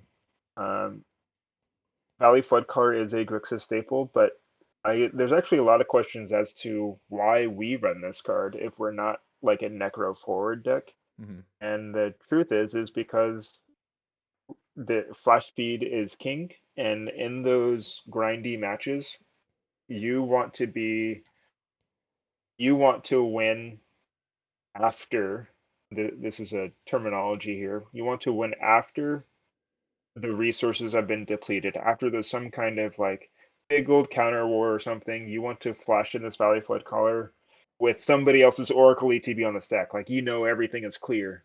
The Oracle ETB is on the stack, you flash it in, and then you breach off on top of that ETB. Yep. At that point, you know that you're safe because everyone has given up on fighting because they can't anymore. That Mm-hmm. no one's gonna let the Oracle ETB and try to be like, ah, I got you. It's no one can fight anymore. Now you flash it in. Now you do your primary win condition, which is Underworld Breach. This Underworld Breach card is again this is a Grixis staple. It's kind of a format staple. Um, but it's entirely non-creature. You want to be able to do that at flash speed. Right now, there's a lot of people thinking about cutting this card. I'd say test it, but I can't see a world where I go to any tournament and not have a flood color in my breach deck. Mm-hmm. But that's crazy talk. On top of that, we do have Necropotence, and like I said, this is a high velocity card. So Necropotence and Flash Speed is how you win the game. When you go like turn 1 or turn 2 Necro, you rip 15 cards. I recommend starting with 15. I really like that number. Mm-hmm. You go 15 cards, you sculpt down. I like to keep a land and mana and like some kind of protection spell sometimes. If I'm in an early seat, then I just say we ball. And if I'm in a later seat or there's already a draw engine down, then I'll keep a pack of negation or offer you can't refuse is one that I like to keep because of its synergy with snapback. You can the tech here is you can pitch a card with snapback to cast it for free. You hold priority, you tap a blue, and then you offer your own snapback, and you Mm-hmm. turn this one blue pip here into 2 treasures. Yep. So it's a ritual but you kept it for your sandbagging interaction. You kept it to protect you first. But if the coast is clear, then you just go, sweet, here's a ritual, 2 treasures. Oh, sweet, I could Final Fortune, or I can Born Upon the Wind, which is right here. The this sorcery package, these 10 cards, there's no surprises here. I believe that we might be the best mnemonic betrayal deck in the format.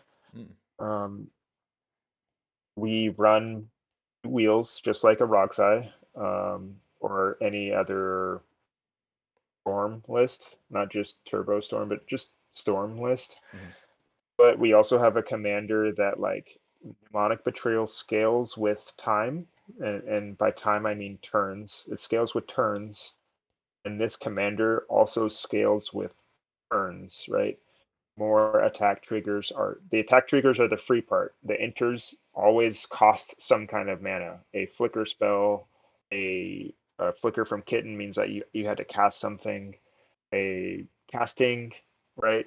Reanimation. The enters trigger cost us some mana and some kind of cards, but the attack trigger, you do that shit for free. Like so, um, the more you abuse it, the more this mnemonic betrayal, it gets better and better, and people are forced to discard some stuff that they really don't want to. Like, um, I is not uncommon for me to see like, hey, are you guys gonna discard a sorcery or an instant, or like I don't have a land I can discard, and then they discard like, gamble, and then another person discards a tainted pact, right?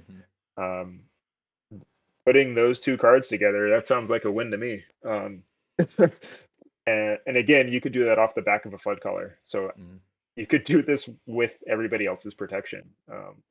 Somebody casts the silence, and then it looks like the table can't fight the silence. You have your flood color out, you flash out your mnemonic betrayal, then you cast the silence. Ta-da! Like you are now protected under silence on top of another person's silence. Go for it. Um, no surprises in the sorcery package. Beseech the Mirror. This might be the card of the year for everybody. Those that are running it like can't talk more highly enough about the card. It grabs the kill spell. It grabs the kitten, the flood collar. It grabs value in the base breaker, even the Bergy stretch goals here. Um, it grabs you a wheel if you have your OBM out. It grabs the OBM if you have the wheel in hand. It really it grabs you everything. The Wish Claw, the Underworld Breach. I just used it yesterday. The game was grindy. It was a double Kefka FOD, and I was seat 1. The other Kefka was seat 4, and my hand was, I'm gonna turn 1 mana vault, turn 2 LED crack for this Kefka, and leave up the mana vault for mana. But my turn 2 I top deck a Necropotence, so I just waited. I cast my Necropotence. It got countered, and then I cast a Kefka. But that game turned into like there's 2 Kefkas on the field within the same turn rotation, which means we're entering the same turn rotation. We were attacking the same turn rotation, and there was the only other draw engine out there was a Mystic Remora from the Thrasios, which nobody was really triggering. So I cast a Beseech and made a deal with the Rogthras player, and oh no, I flipped Kefka on turn 5. I flipped Kefka on turn 5. Turn 6, I cast the Beseech and made a deal with the Rogthras player, like, hey, if you can bounce this Kefka, the other Kefka, I'm not going to try to win on my turn. In fact, I now have no cards in my hand because I just LED cracked to flip Kefka. I think I need cards, and I went and grabbed Heuristic Study. This card, I think at that point I could have won the game. I could have got Breach, but my survival chance was so low, and that he displayed that he had interaction in hand. So the correct thing for me to do is get Heuristic. And yet again, why this is resolving, I don't know. But it did. And it drew me back into the game. So cEDH is just great. Out of the instants and sorceries, the cards that like kind of stand out, the spell is one that I think gets replaced by the new. Maybe it's Dispel. We're still talking about it, but this Redirect Lightning that's coming out. Mm. Um, Dispel is a card that I'm not too big of a fan of, but when you think about like how do you stop my storm, it's almost always an instant spell, Mhm. and this says no, right, for a single blue pip. And like I said, it is really, really hard to turn on these two cards because there's some games that you don't cast Kefka at all, and now you have 2, 3 mana counter spells. Yep. Tough. Lindul's Vault is another one that is looks kind of weird. Um, I like it. It's a game plan. It's a bad Imperial Seal, but I just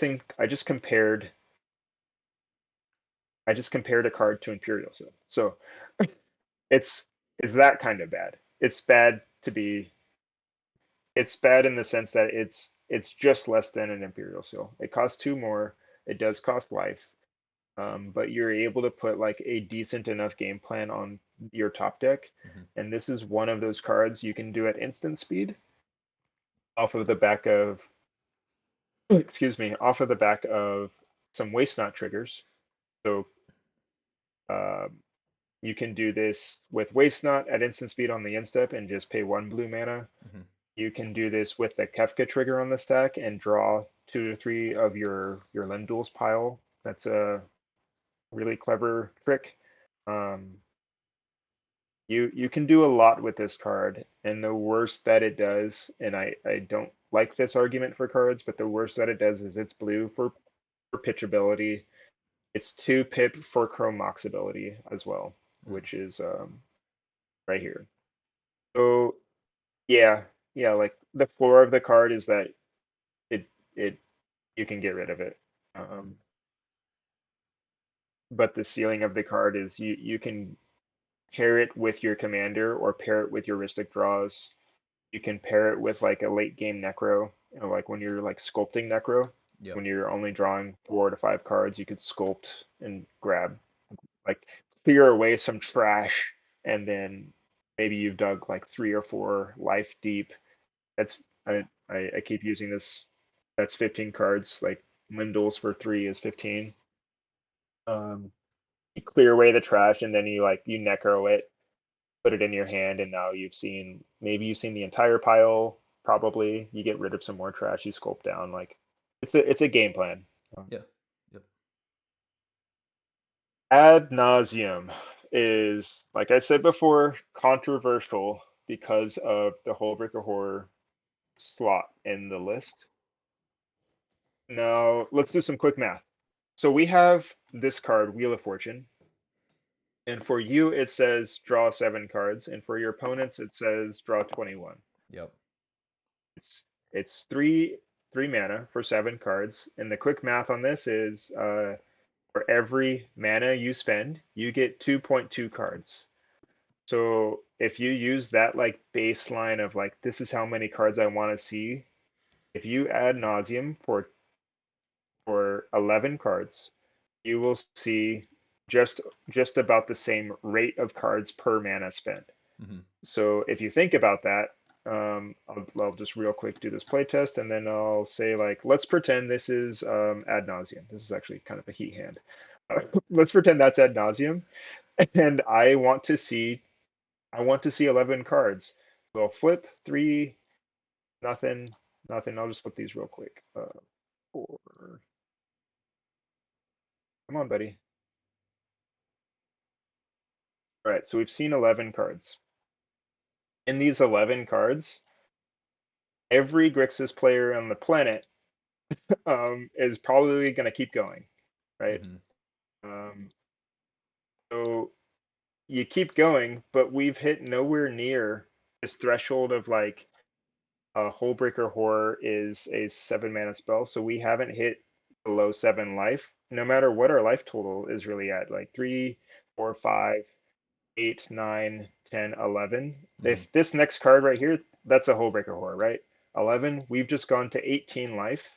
If this is Hullbreaker Horror, let me not be so confusing for the crowd here. We're fine, right? We are fine. If we flipped over this Hullbreaker Horror, this pile says you lose 18 life. But um, we can stop here, and if this was the flips, right, we could stop here and comfortably say we don't die with a pact, and we have an absurdly grindy game plan in hand now. Mm-hmm. We have a way to just never die, but also we have win conditions in hand in the form of these three cards. Mm-hmm. So it's we're fine. Just don't go below. If you haven't seen your Hullbreaker Horror, don't go below 7 life. Stop at 8 life, and that's plenty enough to like keep paying for your Vampiric Tutors, keep paying for your Mana Confluence style cards, your talismans. Like 8 life is plenty enough to keep paying. And the truth is that the math here, not restart, that was a habit. The math is or ad nauseum is still strong, right? Mm-hmm. Or if you come down here to the curve, like we have 143 mana value pips or mana values in the deck, and then we have this like high high curve, like 1.28 is typically what you look for. Mm. Um, but but we still have we're within you'll see like lots of mana value between 127 and 130. Mm-hmm. We are 13 we are 13 mana values higher than like a traditional turbo list. So we're not that far off. So we can do value NAS. What that says, oh, let me break that down. What that says is we suck at main phase NAS, but our ad nauseums aren't bad. Mm-hmm. So if you end step NAS or you ride a flood collar and then wait and wait and wait and wait and add NAS on top, um, the more mana that we have on board, the better this goes, obviously. But we do really well by flipping anywhere. When I add NAS, I flip almost 20 cards every single time. Go talk to Rogside. They're flipping about that every single time as well because their life total is being chipped at. Mm. Um, so if they're turn twoing the Adnaz, they probably see 25. If I turn two my Adnaz, I tend to see about 21 or 22, Mm-hmm. which isn't a very large difference. So it's safe.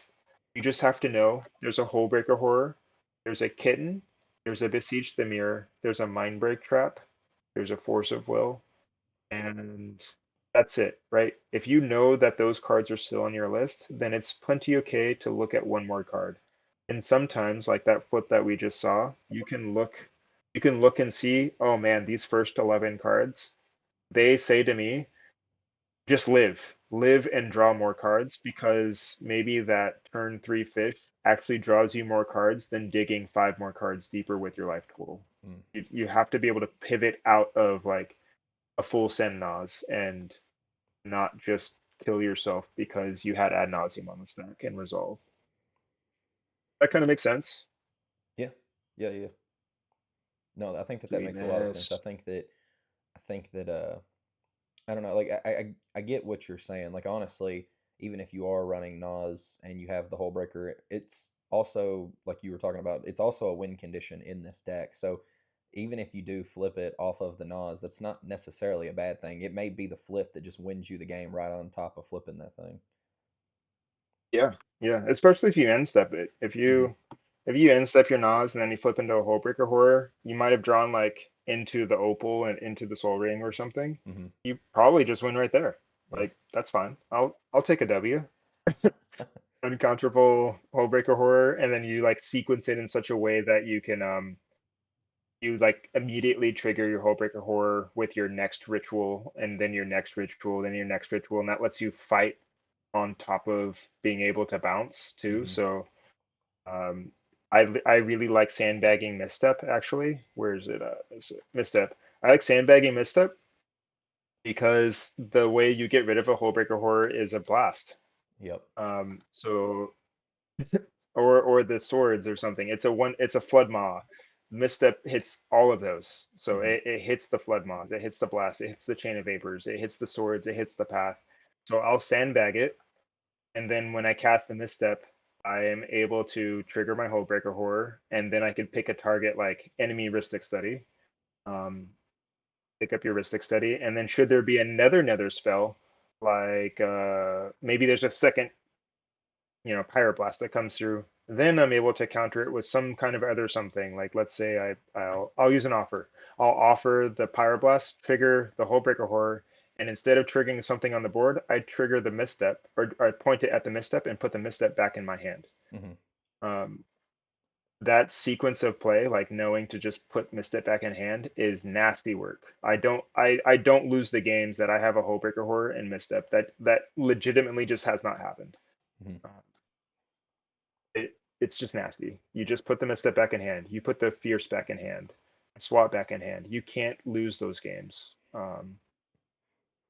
And then when you're casting your stuff, like all you need to do is pick up one single mana rock, like cast Hullbreaker Horror, cast Mopal, trigger, pick up your Soul Ring or something. Mm-hmm. At that point, you can then start to fight on the stack with your Hullbreaker Horror triggers, or fight the board. Like maybe there's multiple Ristic Studies out, or something that you can't quite storm through. Mm-hmm. Um, you can do some nasty work with that. Hullbreaker Horror is a really good card to fight really heavy and nasty high resource games, because you can just sequence your plays in a way that you're storming. Yes, you're triggering some things along the way, but you're able to just fight right through it, and keep pushing, keep going. Um, Even better if you have cards like Ristic Study or more on your field. Mm-hmm. It's just nasty. Keep going. It combos with Wishclaw Talisman. I use that one a lot. Like I don't even filter through my Hullbreaker Horror. I'll just like cast Wishclaw, present the loop of infinite mana, cast a Wishclaw, tutor the next thing, bounce my Wishclaw back to my hand with the thing that I like a breach, right? Bounce the Wishclaw back to my hand, cast the Wishclaw, tutor the LED, cast the LED, bounce the Wishclaw, cast the Wishclaw, pass it over, grab the Brain Freeze, GG. Mm-hmm. I really like to kill the table. Like I presented a loop. I will go get a Brain Freeze. I'll target the world. I'll target everybody but myself, and mill everybody out. I cast Demonic Betrayal. Then I cast the Breach. Mm-hmm. Um, at that point, it probably no longer matters. But I know that if I get hit with like an Endurance or a Beseju that's in somebody's hand, the worst thing that I can do is pass the turn. I still win. And I have all of their interaction at that point. Yes. Yeah. Like this just seals the deal. This is very much that sequence of plays, just win more. Like you don't lose. It's so safe. Um, and then moving into the artifacts, we talked quite a bit about Imposter Mech. It's not just an Orcish Bowmaster. Um, it's it's any high value creature on the field. It's a Bloom Tender. It's a Lotho. It's an Orcish. It's a Timna. It's a professional Facebreaker. It's a Kinnan sometimes. But it's never, please, please, please, please, it's never an Esper Sentinel. This card has no power and toughness when it copies, and when Yep. it's not a creature. It's just an artifact. Don't you do it. Don't you copy that Esper Sentinel. Uh, Unless you're trying to be shifty and like copy Esper Sentinel and then crewing it at instant speed with Kefka, you silky person. No, don't copy Esper with your mech, but copy any high value target. Bloom Tenders is good just because it makes mana. Lotho, any treasure production is my favorite. Tatar Taro is another good one. It draws you a card and you get some treasures. Hmm. Um, the rest of this is just stapley package. Uh, the oddity is that we have all these talismans. The arcane, the Felwar, and then all three of the talisman of XYs. Hmm. Um, do lots of playtesting, and then I hope that there's people from the server that kind of jump in on the comments too. But lots of playtesting. I initially had them all, and then I cut them, and I cut uh, the blue red one, and I found myself, and then at one point I cut Grim Monolith. Then I added the other one. It just I've been toying with the different numbers here, and I think we've all fallen onto this like this is what you run. This artifact, this mana production package is what you run. Um, and Witchclaw is simply, like I said, it's a win condition with your Displacer Kitten and or your Hullbreaker Horror, or your we're not on Dramatic Reversal, but that's a really popular card. Hmm. It wins with Dramatic Reversal as well. You just go grab Oracle and Consult with your double tutors. Hmm. Um, it's this package is a really good baseline for this deck in particular. And on top of that, like if you go look at other 5 mana commanders, 6 mana commanders like Narset, Narset, 6 mana Narset, if you go look at how they make mana, almost always they're on like minus Imposter Mech Hmm. and minus Defense Grid, right? These two don't make mana on their own. They're on these 14 and oh, excuse me, Wishclaw. They're on these 13 mana producing artifacts, and then whatever talismans that are their colors, obviously. But Yeah. Yeah. they're on Arcane Felwar and the three others. There's something to that, right? Um, so I would always start with at least those 13. Defense grid is it's a silence effect.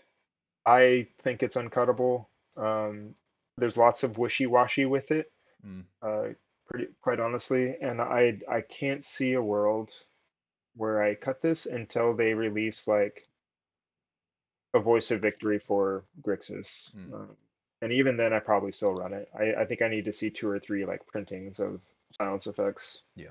before I cut it. I don't know, like, what do you think about Defense Grid? Actually, now that we're here, what are your thoughts on Defense Grid? I play a lot of white plus color decks, so obviously, like I heavily crutch on the silence effects. Like Chase gives me such a hard time on that. I like defense grid if I'm obviously like not in white, just because I still really like the silence effects. The only thing that I always worry about is potentially like throwing a game if you can't get there. But I Mhm. still think that I still think it's a good card. I think that if you're not able to run like the Abolisher, the Voice, Ranger Captain, things like that, I think it's an auto include. I even tried it in like decks that also ran white. Like I would just mess around with it a little bit just to see. And in some Yeah. decks you can still get away with it. Like Dargo decks, like if you just don't get there, you just sack it to the cast of Dargo, like things like that. But I think it's a good card. I definitely agree with you. I think until Grixis gets some other silence effects that are much better than that, I think that it makes sense to be an auto include. Yeah. Yeah. Maybe like an Allosaur Shepherd for non-creatures or something. I don't know. Yeah, yeah. Um, I know that Spider-Punk has kind of flash panned in our Discord for a little bit. I was Hmm. pretty high on it. But I was met with like lots of apprehension Hmm. because it just says like the next spell that comes into play from your opponents also can't be countered. Yep. Um, and it doesn't truly say like I can't remove your breach while you're breaching off. Mm. It just says I can't counter your breach. So in that same light, be careful with Malevolent Hermit. The same is true here. Your breach will resolve, but it doesn't mean that they can't just like flood maw the breach afterwards. Like wait for you to crack your LED, then flood maw. You aren't safe just because you have this out. You just Mhm. can commit a little bit harder to the board, and we'll talk more about like committing and overextension and all that. But this is be careful. It's just like Spider Punk, except for you. So they can still remove your stuff. Just be careful. Mhm. Um,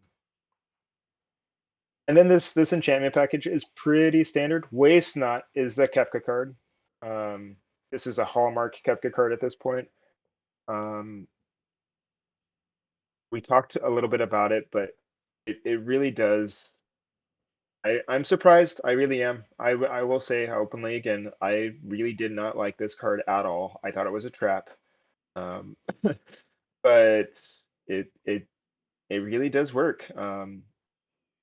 It feeds like just being able to the snowballing. I should have actually mentioned this. Like we are we are a snowballing deck. Like we will go from just a little bit of mana to a Kefka, to a Ristic, to a Remora, to a copy, to a more mana, and we just keep going, and to the point where you're not able to keep up with this anymore. This is why we are a tempo deck, and we just avalanche, just cards and cards and cards and mana.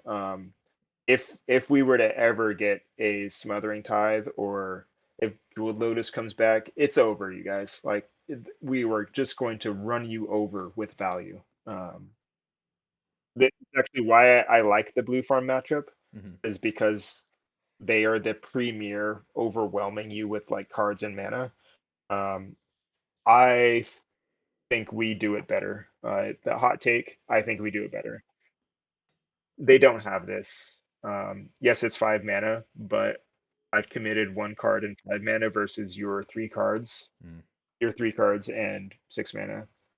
And on average, I'm supposed to get 2 cards, but lately I've been getting 3 and 4 cards. Like, um, I don't know what it is, what's going on right now, what's in the air, but I've been getting 3 and 4 cards. Our game, I think I had multiple triggers of 4, and then Yep. like a single trigger of 3 or something like that. But I think it was it was that Kennen discarding multiple types, Yep. the Sanctum Weavers and the Yeah. and And that's the other piece. Enchantments, man, right? yeah. Yeah, I think he pitched. I think it was a Sanctum Weaver, and then he pitched a Pilipala. Oh yeah, the artifact creature, yeah. Yeah. Um, so there's that too. Is enchantments are the scarcest card type in our format. So more numbers here. If you have if you run more enchantments in your Kefka list, you could almost guarantee a +1 to the average, because no one is discarding enchantments. No one's going to discard their Ristic Study, their Remora, their Breach, their Necro, their Smothering Tithe, their Copy Enchantment, uh, like their Mirror Maid effect. Mm-hmm. Uh, you might get a couple people to discard like a Wild Growth or a Utopia Sprawl, but the truth is that enchantments are like this coveted card type that they're powerful. We cling to them, and they're often win conditions. Mm-hmm. So if you're discarding an enchantment, then you can all but guarantee like they might work together. They might like reveal their hands and like select lands all together. But by discarding an enchantment of your own, should you choose to do that, then there are times where this is correct. You will net a plus card. When I discard Waste Not, I always draw 4. It's nasty.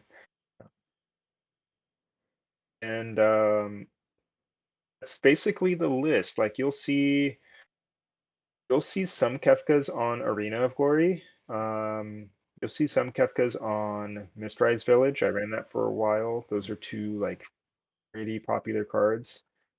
City of Traders is the one card I'd like to discuss, because I think the numbers are lost on people. This is another one that like I stole from I think his name is Jacob Nugent, like the 6 mana Narset player, right? Oh yeah. I Yep. believe he was even at the Invitational.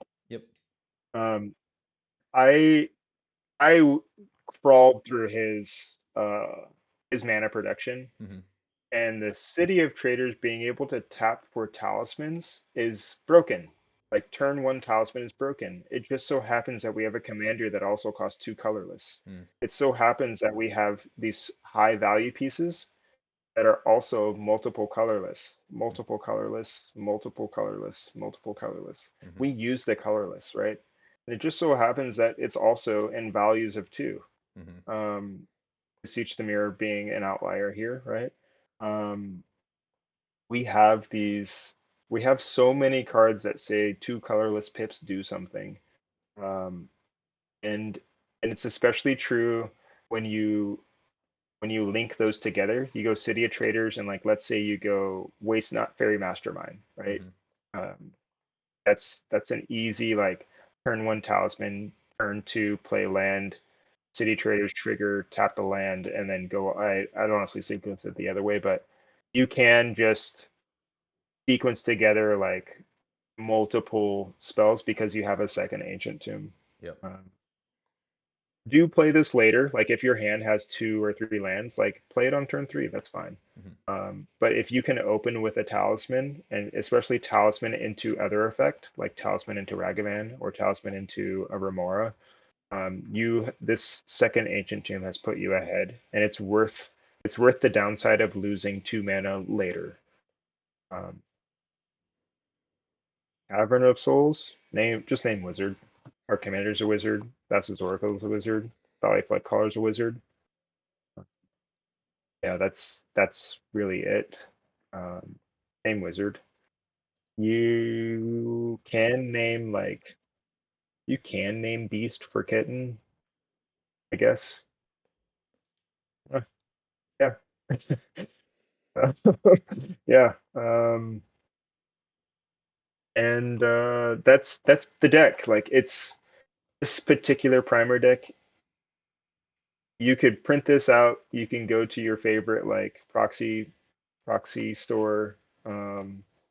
Print out this exact 99, and I promise you, you will be fine. You will do just fine. There aren't really any low value cards in here. There's cards that I personally disagree with, but ask any one of these players. Ask Deeds or My Daily Load, like any of them, any of them. In the Kefka Discord, their tags are green. Ask any of them, like which cards would they change? Every single one of them is going to have a different card, or mhm. 2 or 3. Um, but this is what we've all agreed on is like this 99 is potent. I'm personally running, I think I'm running exactly this 99, except for I switched out. I think I dropped Mirror Maid and I put in Dress Down. Okay. Uh, and my rationale is because I'm getting just dunked on by Cradle decks. So being able to like turn off Endearing and turn off the Thrasios and turn off the Oracle ETB, turn off the Tymna draws. Mhm. Where's it at? I even have it in here. Anyway. Oh, by the way, if you come to this deck list, like I said, originally it was my personal list. There is 126 cards in here, and there should be way more, but I tried to clean this up before the video. But these are all of the cards that I've either thought heavily about or I play tested myself personally. Um, I have gone up and down Scryfall, up and down all kinds of deck lists, trying to like find the best Kefka. Um, Here's the Mistrise. Another tech piece people run is Mount Doom.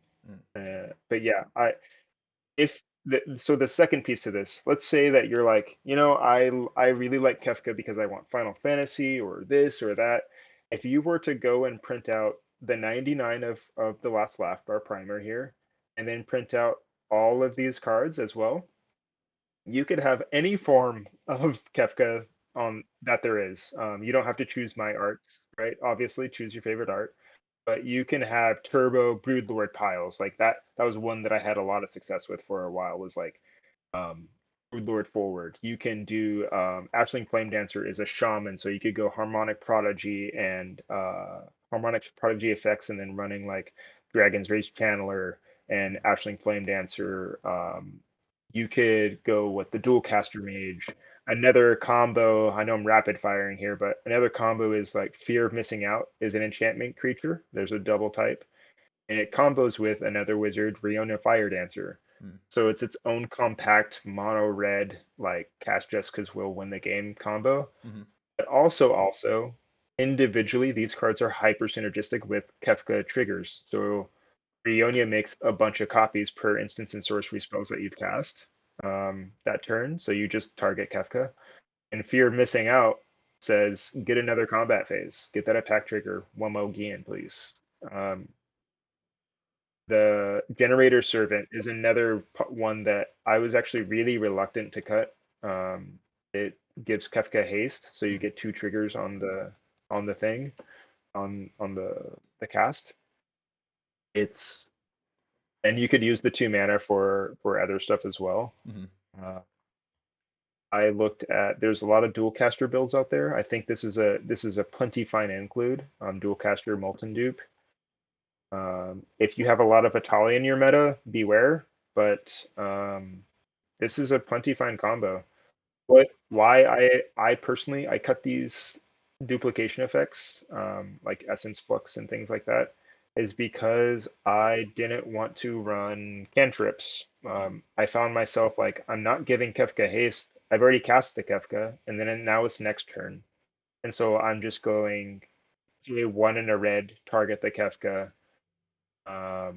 ETB, sack the token, right? Because I don't need the haste. I have an unsick regular Kefka. Yep. Um, and then now we discard 1, I draw 2 to 3 cards. Then I go to combat, I discard 1, I draw 2 to 3 cards. I'm like, okay, that's great. I could do that at instant speed with Essence Flux. Mm-hmm. I do the same thing. So let me just run Essence Flux. Other Kefka oriented cards like Ghostly Flicker. This combos with Dual Caster Mage at instant speed, so you can like tippity tappity tap tap tap tippity tap tap tap your One Rings, or you could like infinitely flicker Kefkas. Same thing you could do with Saw in Half. Mm-hmm. This is probably the single best card to instant or sorcery to get multiple triggers on one turn. You pay 3 mana and you get 2 Kefkas, so that means 2 triggers. This is probably the single best card to do so. Mm-hmm. Um, and it combos with a Hoarding Broodlord, so that's a great card to run in the 99. I Mm-hmm. ran it myself for a long time. Uh, Samurai Dancer ran Niv Mizzet in his 99. That was his like big fatty, Yeah. also a wizard. Um, so Harmonic Prodigy plus Niv Mizzet is nasty.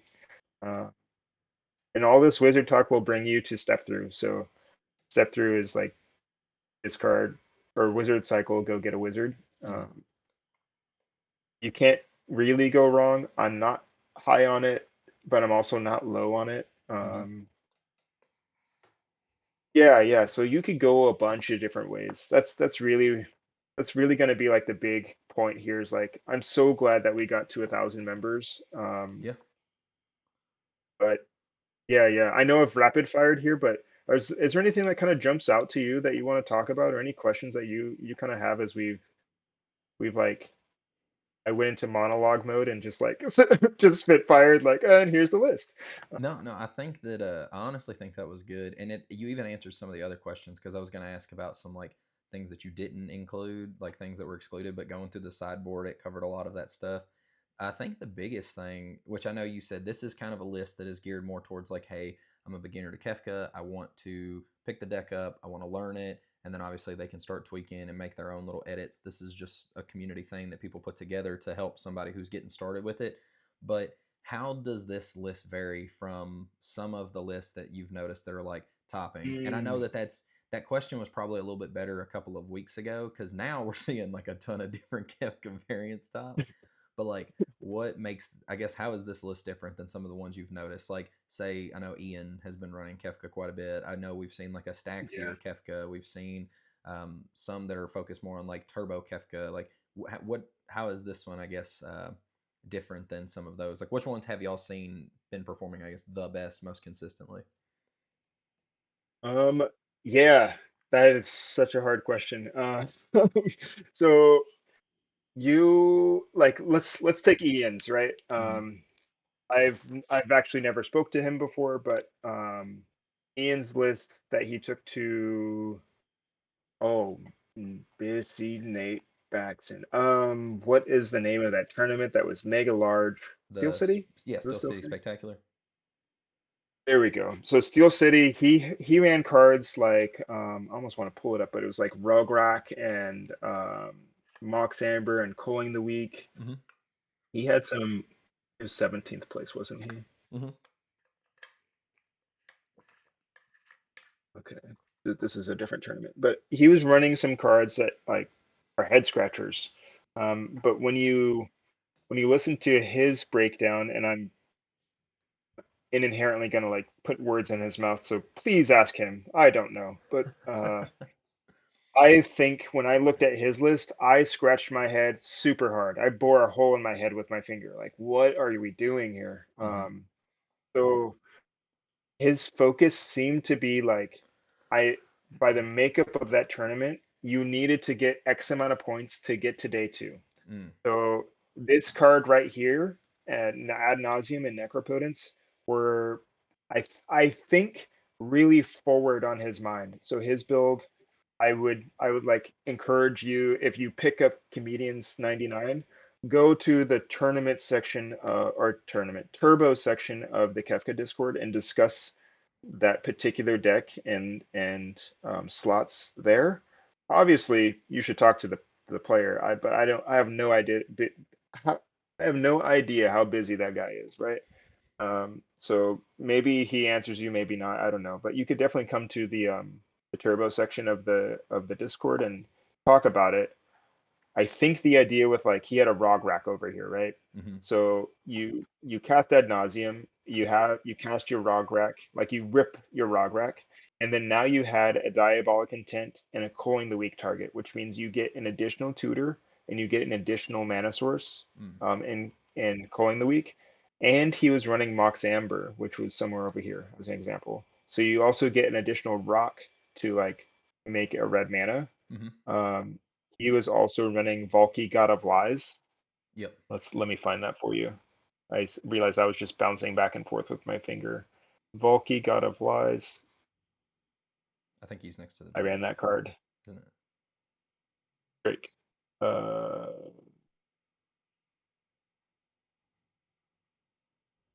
I don't see him.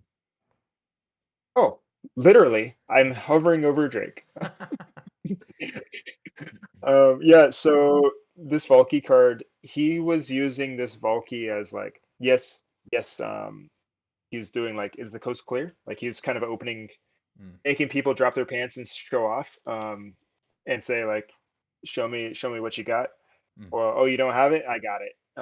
He was doing that, but also it was another Mox Amber card, right? So it was yet another piece of free mana.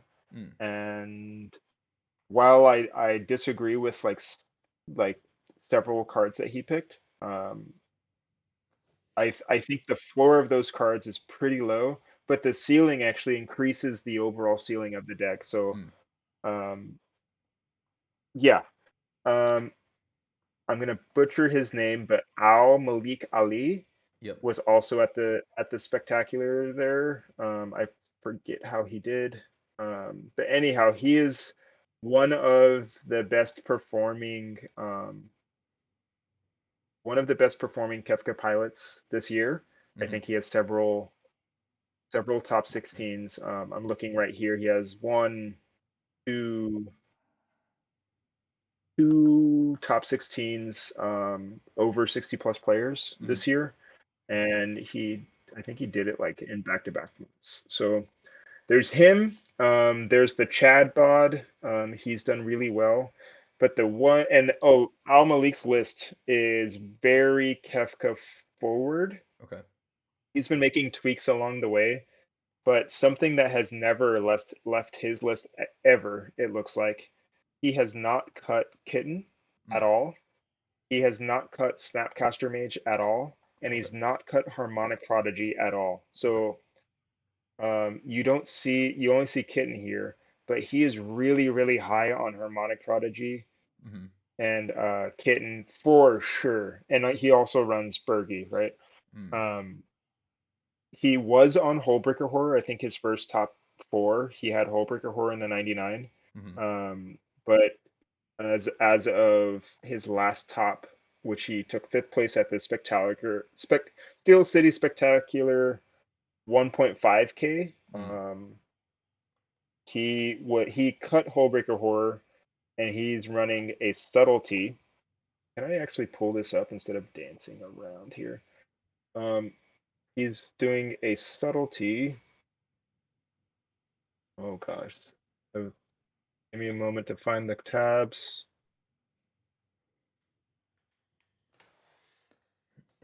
I'm gonna switch screens over to here.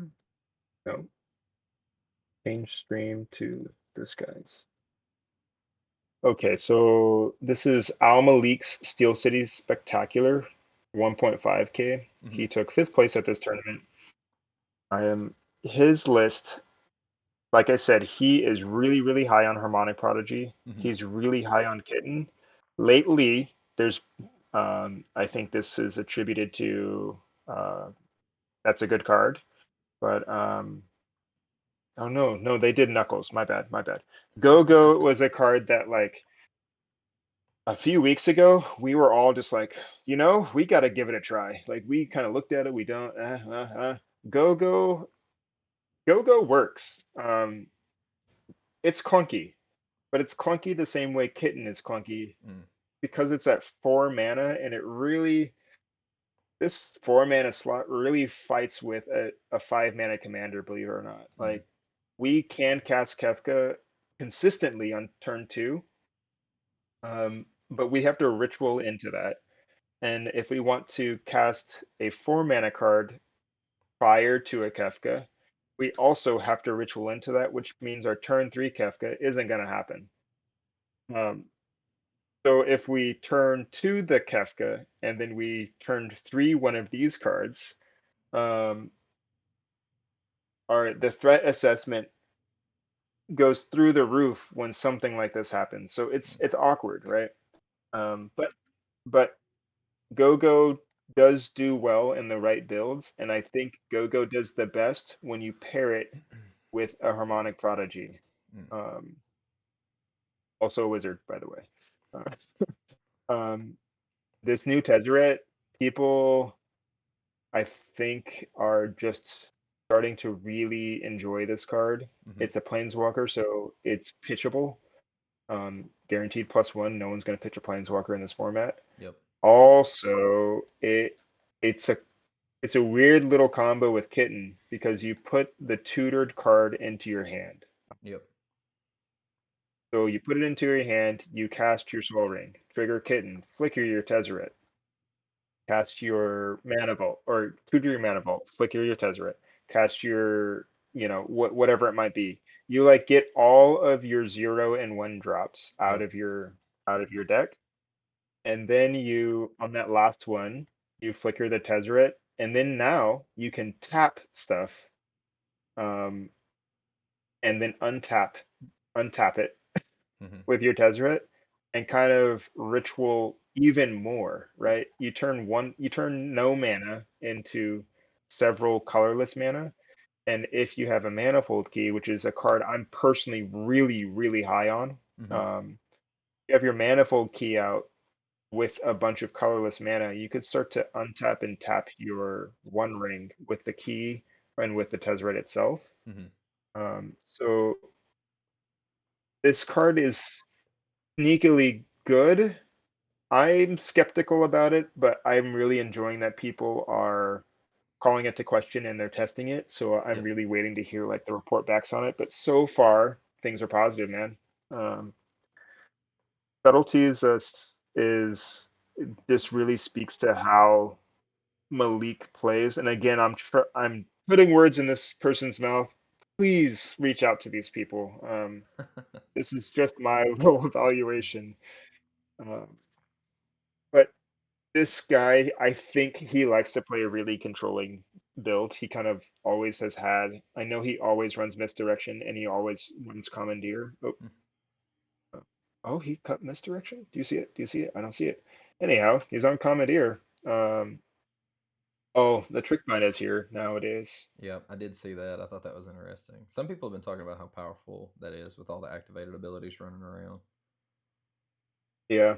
I think trick bind and strict serenade are becoming cards that people really need to pay attention to. Mm-hmm. Um, and so you can see from his instance and sorcery package how much he values saying no Yep. and then turning around and saying, yeah, you're not stopping me either. Um, he's on the flood mob but no rift, and this is fine. Like this is a great card. Mm-hmm. I personally disagree with one blast. I think people should be running two because it's also removal. Mm-hmm. Um, it it what doesn't it do? I guess is where I'm at. Like I guess it doesn't stop silence. Uh, okay, and he's on the Gifts Ungiven and Snapcaster package. Mm-hmm. The pile that you get is reanimate Thassa's Oracle. Oh my gosh, I'm blanking. Reanimate Thassa's Oracle, Consultation, Snapcaster, Mm-hmm. and then that way they give you the win, like an intuition pile. And I Yep. think the highest cost is like two blue blue black or two black black blue, something like that. Yeah, I Um, think the highest it can get technically is like 5 mana, and that would be if they gave you, I think it's like Thoracle plus the Snapcaster, because then it takes like yeah. 3 blue, black, and then the 1 colorless for the Snapcaster Mage. But it's a pretty nice line. Oh gosh, I never got to have a gifts resolve. It always got countered, so Yeah, I don't know how it plays out. I know it eats counter spells. Uh, that's not true. Your I gifts am. resolved in our game against Logan. Did it? Yeah, remember you went and got, What did? What? you got Disrupting Shoal, and you got Oh yeah, yeah. you're right. You're right. So it did resolve. I had to go get some weird cards to to make things work. Oh, that was a tough game, dude. Yeah, I still can't believe how many times he put Necropotos on the stack. Like, Me either, dude. Me either. He got there in the end, but it was a good game. yeah. Well, brother, Um, do you have anything else in particular that you want to mention about like the list y'all put together or anything? I think as far as questions go on my end, I don't think I have any more. So it's really just now if you just want to anything you want to riff on or any last things you want to talk about, anything like that. yeah, I do want to say I can't thank the Discord enough. I I mean, like the whole reason that I'm pushing for this video to come out is because we hit 1,000 members. Mm-hmm. Um, this is supposed to be like fuck yeah, we did it, like a milestone that no one set, you know. It's just really cool to go from like, it might be bracket 4 playable to it's eating up a meta share, Mm-hmm. right? It's performing, it's top 16ing. If you look at the top fours, it looks like we're struggling getting into top four, which means we're struggling winning. But there is one player who has a win, not top deck, top EDH top 16. He has a win, in a 60 plus. Mm. I do want to say his name because he is the first to do it, and currently he is the only one to do it. August 9th, the Mox Diamond event, Jason Pilek. Jason Jason is the first player in a over 60 player person event to take first place. So we have work to do in the sense that like we are getting to top 16 pretty well, but for some reason we're having trouble cracking fifth place. Mm-hmm. And by trouble just means like it hasn't happened all that often. And why maybe it's his list, but his list is on Hothy Voidwalker, Harmonic Prodigy, Flesh Duplicate, Stormdrake, Clever Impersonator, Kitten, Hullbreaker Horror, Opposition Agent, Imperial Recruiter. Like his list is 17 creatures deep. No ad nos. He's on Misdirection. He's on Desperate Ritual and Pyretic Ritual. Mhm. That's wild. He's on Essence Flux. He's on Daze, Fire Covenant, Sawn Half. But he's on Sawn Half with no Broodlord. He's just saying like, I want triggers. Mhm. Um, he does not have Necropotence. He does not have Ad Nauseum. What? What? He's on an multiple. Was this multiple artifact lands? See a Synod and okay, so he's on one artifact land. This guy is triggering Kefka. He's putting people in the mud, right? And I would love to talk to him, or him like join the casting cost server and like hit you up or something like that. Like this, whatever he did on August 9th at the Mox Diamond event, he must have been he must have been on one. He must have been going hot. But he has multiple cards that say like trigger a whole bunch. Mhm. But I mean I distracted enough, but I this is really just a really big thank you.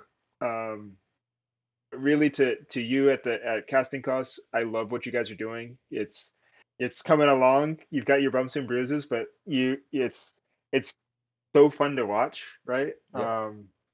It's super fun to talk to you. Your Discord seems like every time I go in there, there's like always somebody like either like talking some kind of shit or like helping somebody out, right?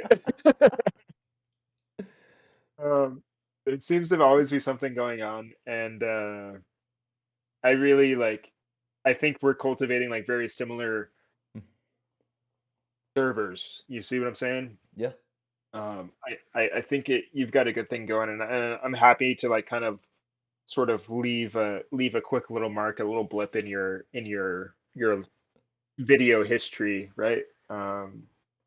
Love talking about this, Commander, and like I said before, even if you don't want to play Kefka, if you want to be better at this game called cEDH, the resource tab that I have in this server is insane.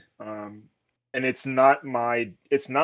Like this is all information that you can get from anywhere. But I've obsessively plucked it and then like stuffed it into a box. So use it, you know.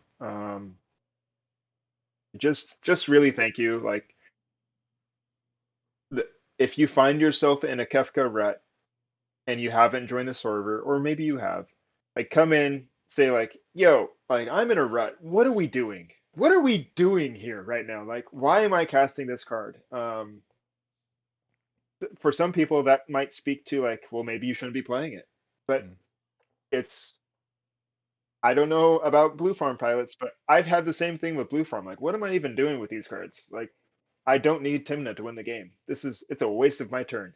Um, I did the same thing with this day with Magda. Like, I've had the same kind of ruts. Like, maybe I shouldn't be playing this deck.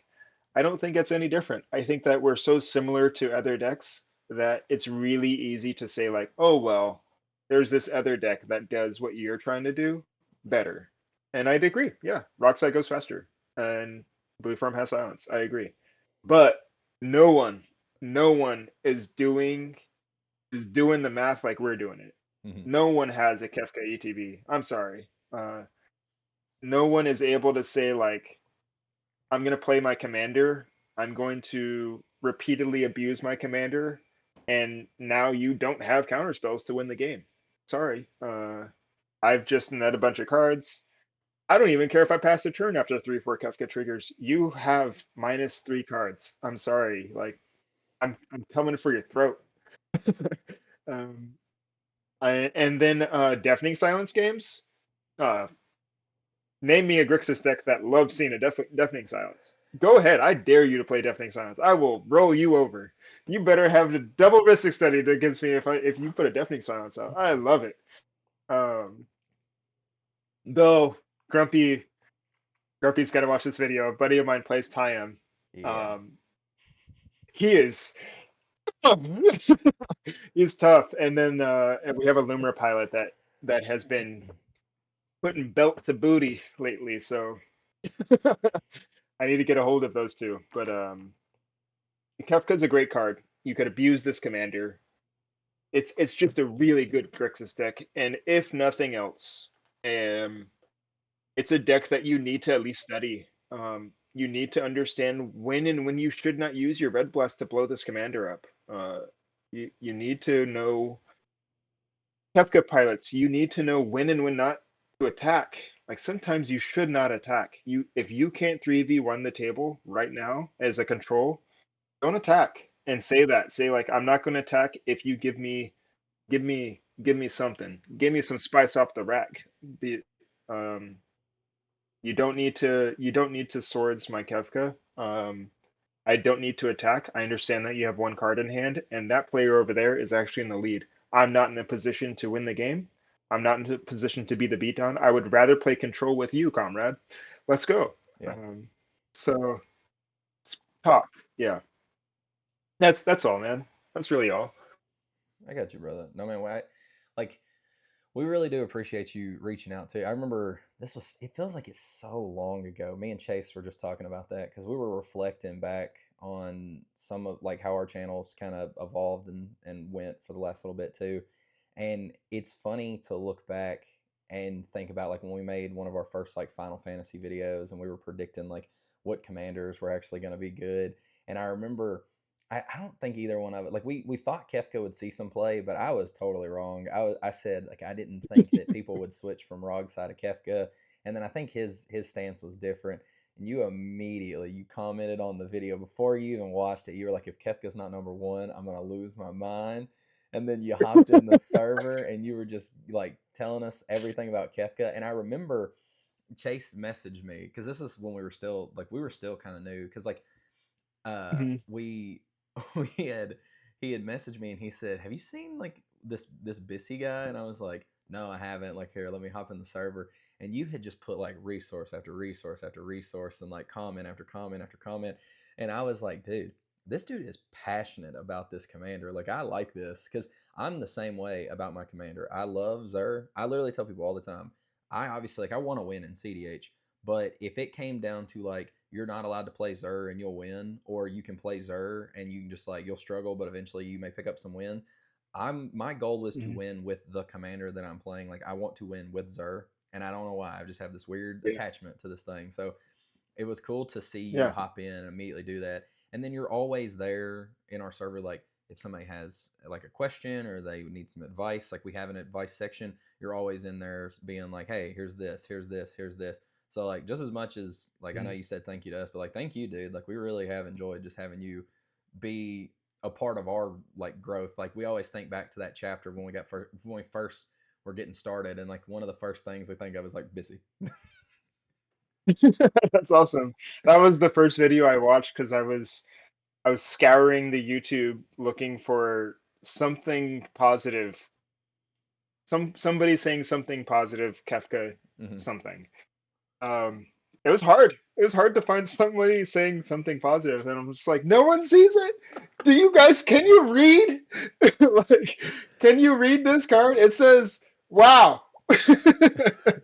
um Yeah, and then and you and Chase were like, yeah, no, it's barely a top 20 out of Final Fantasy. No, no, but I think I signed on. I saw it was like a top as a top, and I was just like, it had better. It I understand people are hyped on Vivi at the time, but it was hard for me. It was hard to see past like if I can Vivi, than Stella Lee. And Stella Lee was hype, right? Stella Lee was threatening, and it had a ton of one card win conditions. Mm-hmm. So I'm like, if we're struggling with Vivi right now, are we doing much with Vivi, or struggling with Stella? Are we doing much with Vivi that we can't do with Stella? Mm-hmm. Does that one mana difference matter?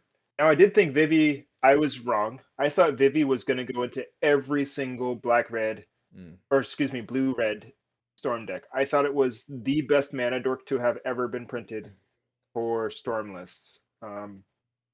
I'm I mean, you see it's not even in our primary list. Hmm. I like the card here, I really do, but as a commander, I'm like, man, I don't know, like, ah, ah. Hmm. Okay, if you give me top two, no anger. But I'm actually glad you guys put it down a little bit because that prompted me to like join the server and be like, let me tell y'all. um the joke that we have here with my play group is like, when are they gonna like just when are they gonna add you as like a back member, and anytime Kefka comes on, it just like the camera flashes over to you, and then you like give the Kefka breakdown, then it flashes away, and that's all you are. You're a side piece, Nate. And I was like, I would never, but that's kind of funny. So it's really cool to be here, and it's cool that, like I said, like we could search bar like Kefka Deck Tech or something like that, and then like pull this up. Like Yeah. I'm really excited, and I'm super excited that it wasn't just me. Hmm. It was all of these players. Like all of these players came together and they said like, fuck yeah, let's do this. Like this is exciting. Um, let's do this. We've got it. We understand what we're doing. I'd like to field the questions. I don't even know how I could help. I'm just playing Commander. Like there's so many different people that are just so willing to just put in their thought and just say like, Kefka's amazing. Let's do the thing. And I'm stoked that you even had me on. Like the both of you are awesome. I hope the editing isn't too hard on this one. No, So no, no. You're all good, brother. Like I said, we appreciate you being on. We're happy to see that. Obviously, like y'all hit 1,000, which is super cool. I think that's awesome. Mhm. And then I'm just super happy to see. That's the biggest thing for me, and like we both talked about that. I just really like seeing community being fostered. Like I thrive off of human interaction and like getting to know people and meeting people. And so I think it's really cool that we're in this space where people can get together, they can share their ideas, people feel welcome, and we've created this environment where like even if it's not at like I guess like that upper end of CDH, like maybe if it's just like the further you get down, the more you get into that TDH space, the more people know each other. I think that the community that we're Yeah. seeing is like it's just incredible. So I really like it. I've enjoyed getting to talk to so many people, like just making dumb videos in our free time, and then it eventually turned into something where we were like, hey, like now we have a deadlines and like we're trying to do it consistently. And so I was really excited once you had pitched the idea to us. Like I remember you said like, I'm not sure, like I don't want to like intrude or like step on what y'all are doing, and we were like, no, heck no, like let's do this thing. So I really appreciate you taking the time too to like Yeah. even just pitch the idea. So I'm really excited. I'm excited to see how it all turns out too, watching it back and editing it and stuff. But Yeah. do you have any like final things, like any last thing before we do, I guess, like a little outro and wrap everything up? Hmm. No, I guess my biggest thought and the thing that I really want to drive home is like trust trust the process. If you want to try a card or a package of cards, give yourself the time to actually test those cards, right?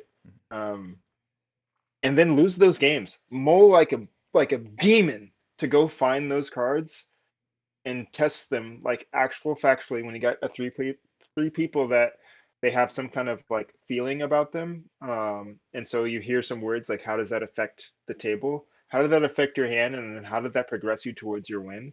Mhm. Just do it. Like if you want to play, like there's that one Kefka list that was like on like world fire style effects, like all of the land hate and the it was like on a Magus of the Moon. Like you remember covering that one? Yes, like it There's was a a triple harbinger of the Kefka. seas and all sorts of stuff. Yep. Yeah, like that person just said, "Hell no, you ain't doing nothing. You're gonna eat these triggers, right?" Like that. I could imagine playing that commander. And you're like, "Oh, it's Kefka." They play the Kefka and then they go, "Boom, Harbinger. You're locked the fuck out. Like, sit down. Take these triggers." Like that's. I'm sure playing against that thing was just like jaw dropping. What do I even do? I guess my Birds of Paradise is my best mana source right now, and both like, like that's so. that person is on one. I'm so glad that like that top 16 was like three Kefkas. So just try it. And then take this as a starting point and go and branch off. If you don't like if you want to like really use Kefka, add in a harmonic prodigy and a Vivi. If you really want to use like step through, like feel free, add in Rionia and the fear of missing out, right? Those aren't like terrible cards on their own, and you could also like do crazy things with Kitten and fear of missing out because it has a rummage trigger. So you could kind of non-deterministic storm and rummage through with your fear of missing out. You could discard it and you have an enchantment creature. You can reanimate it and then crunch it with your flare of duplication. Like it's try it. It's not that bad. It's really not that bad to just say like I'm just gonna try a block of cards and see how it goes. Hmm. And then the other piece that I really want to drive home is that when you're playing Kefka, it is this deck is a psychological force to play against. You will. One of the hard parts is like, yes, it can pivot around and it could, it kind of floats around and dips and dives. But the hardest part about playing this deck is how much you really affect the emotions and the psychological aspect of cEDH. You have like this presence because you're interrupting people, even if you don't cast Kefka. The threat of Kefka is enough for people to mulligan differently. Um, so if you see a pod and let's say you're like in third seat and seat one and seat two mull to like 5 or 4, it might be that your best play is to mull straight for a Kefka. Do the crazy thing. Mull for like Lotus Petal, LED, crack, boom, Kefka, and put those player one and player two in the mud, right? And then just 1v1 player four. You've got the better deck. Probably you've got the better deck, right? When you if you're in your tournament setting, really pay attention to like those mulligan rounds because it matters if people mulligan low. If they mull 5 or below, Kefka is a really good forward facing game plan. It is less likely to get blasted because they're mulling for like Remoras and Rhystic studies for their own stuff, but it's less likely to get blasted. And then you immediately go trigger, trigger, trigger, trigger, trigger, and you just grind them into the dirt. Like we just played an Atali player that he played Emolta 4. I played a turn 2 Kefka. Seat 4 played a turn, or no, I played a turn 4 Kefka. Seat 4 played a turn 2 Kefka. And he went to like land pass for 6 turns straight. I flipped my Kefka and I destroyed his land. And then he drew a land for turn and played a land. He did not play the game. Right? So you can't be afraid of an Atali that never comes out. Right? Um, just those are the two things. Trust the process and your testing and really tune into that psychological piece of like you have this commander that you can leverage. You can leverage that social skill that we all need to work on, right? Um, really pay attention. Like if you're not a people person, um, that's okay. You can still play Kefka and like leverage this in the sense where maybe maybe you're just kind of like, I don't know, like why are you guys targeting me? I'm just thising and I'm just thatting. You can ask the question, like, what is it that you're afraid of? Because maybe I'm not doing that at all. Maybe that's not my intention, right? Maybe you misunderstand me. Um, And if you are a people person, then you could like really dive full force into like joking around with people or calling out weird threats, um, like just talking, asking questions, making deals, and find the player that is the most behind, even if you're the one that put them there. That's your friend, right? Um, that person is most incentivized to work with somebody. Somebody help me. Be their friend. Heck yeah, dude. I know you just ate 4 Kefka triggers, but I got you. Come here. Come here. Get a hug. Heck yeah, dude. Well, guys, if you're not in the Kefka's Towers Discord, like go join it. Obviously, if you haven't built a Kefka list yet, go build one. I think it'll be a lot of fun. And then, the typical YouTube content creator stuff of liking, subscribing, all that good fun stuff. And as always, go play some cEDH.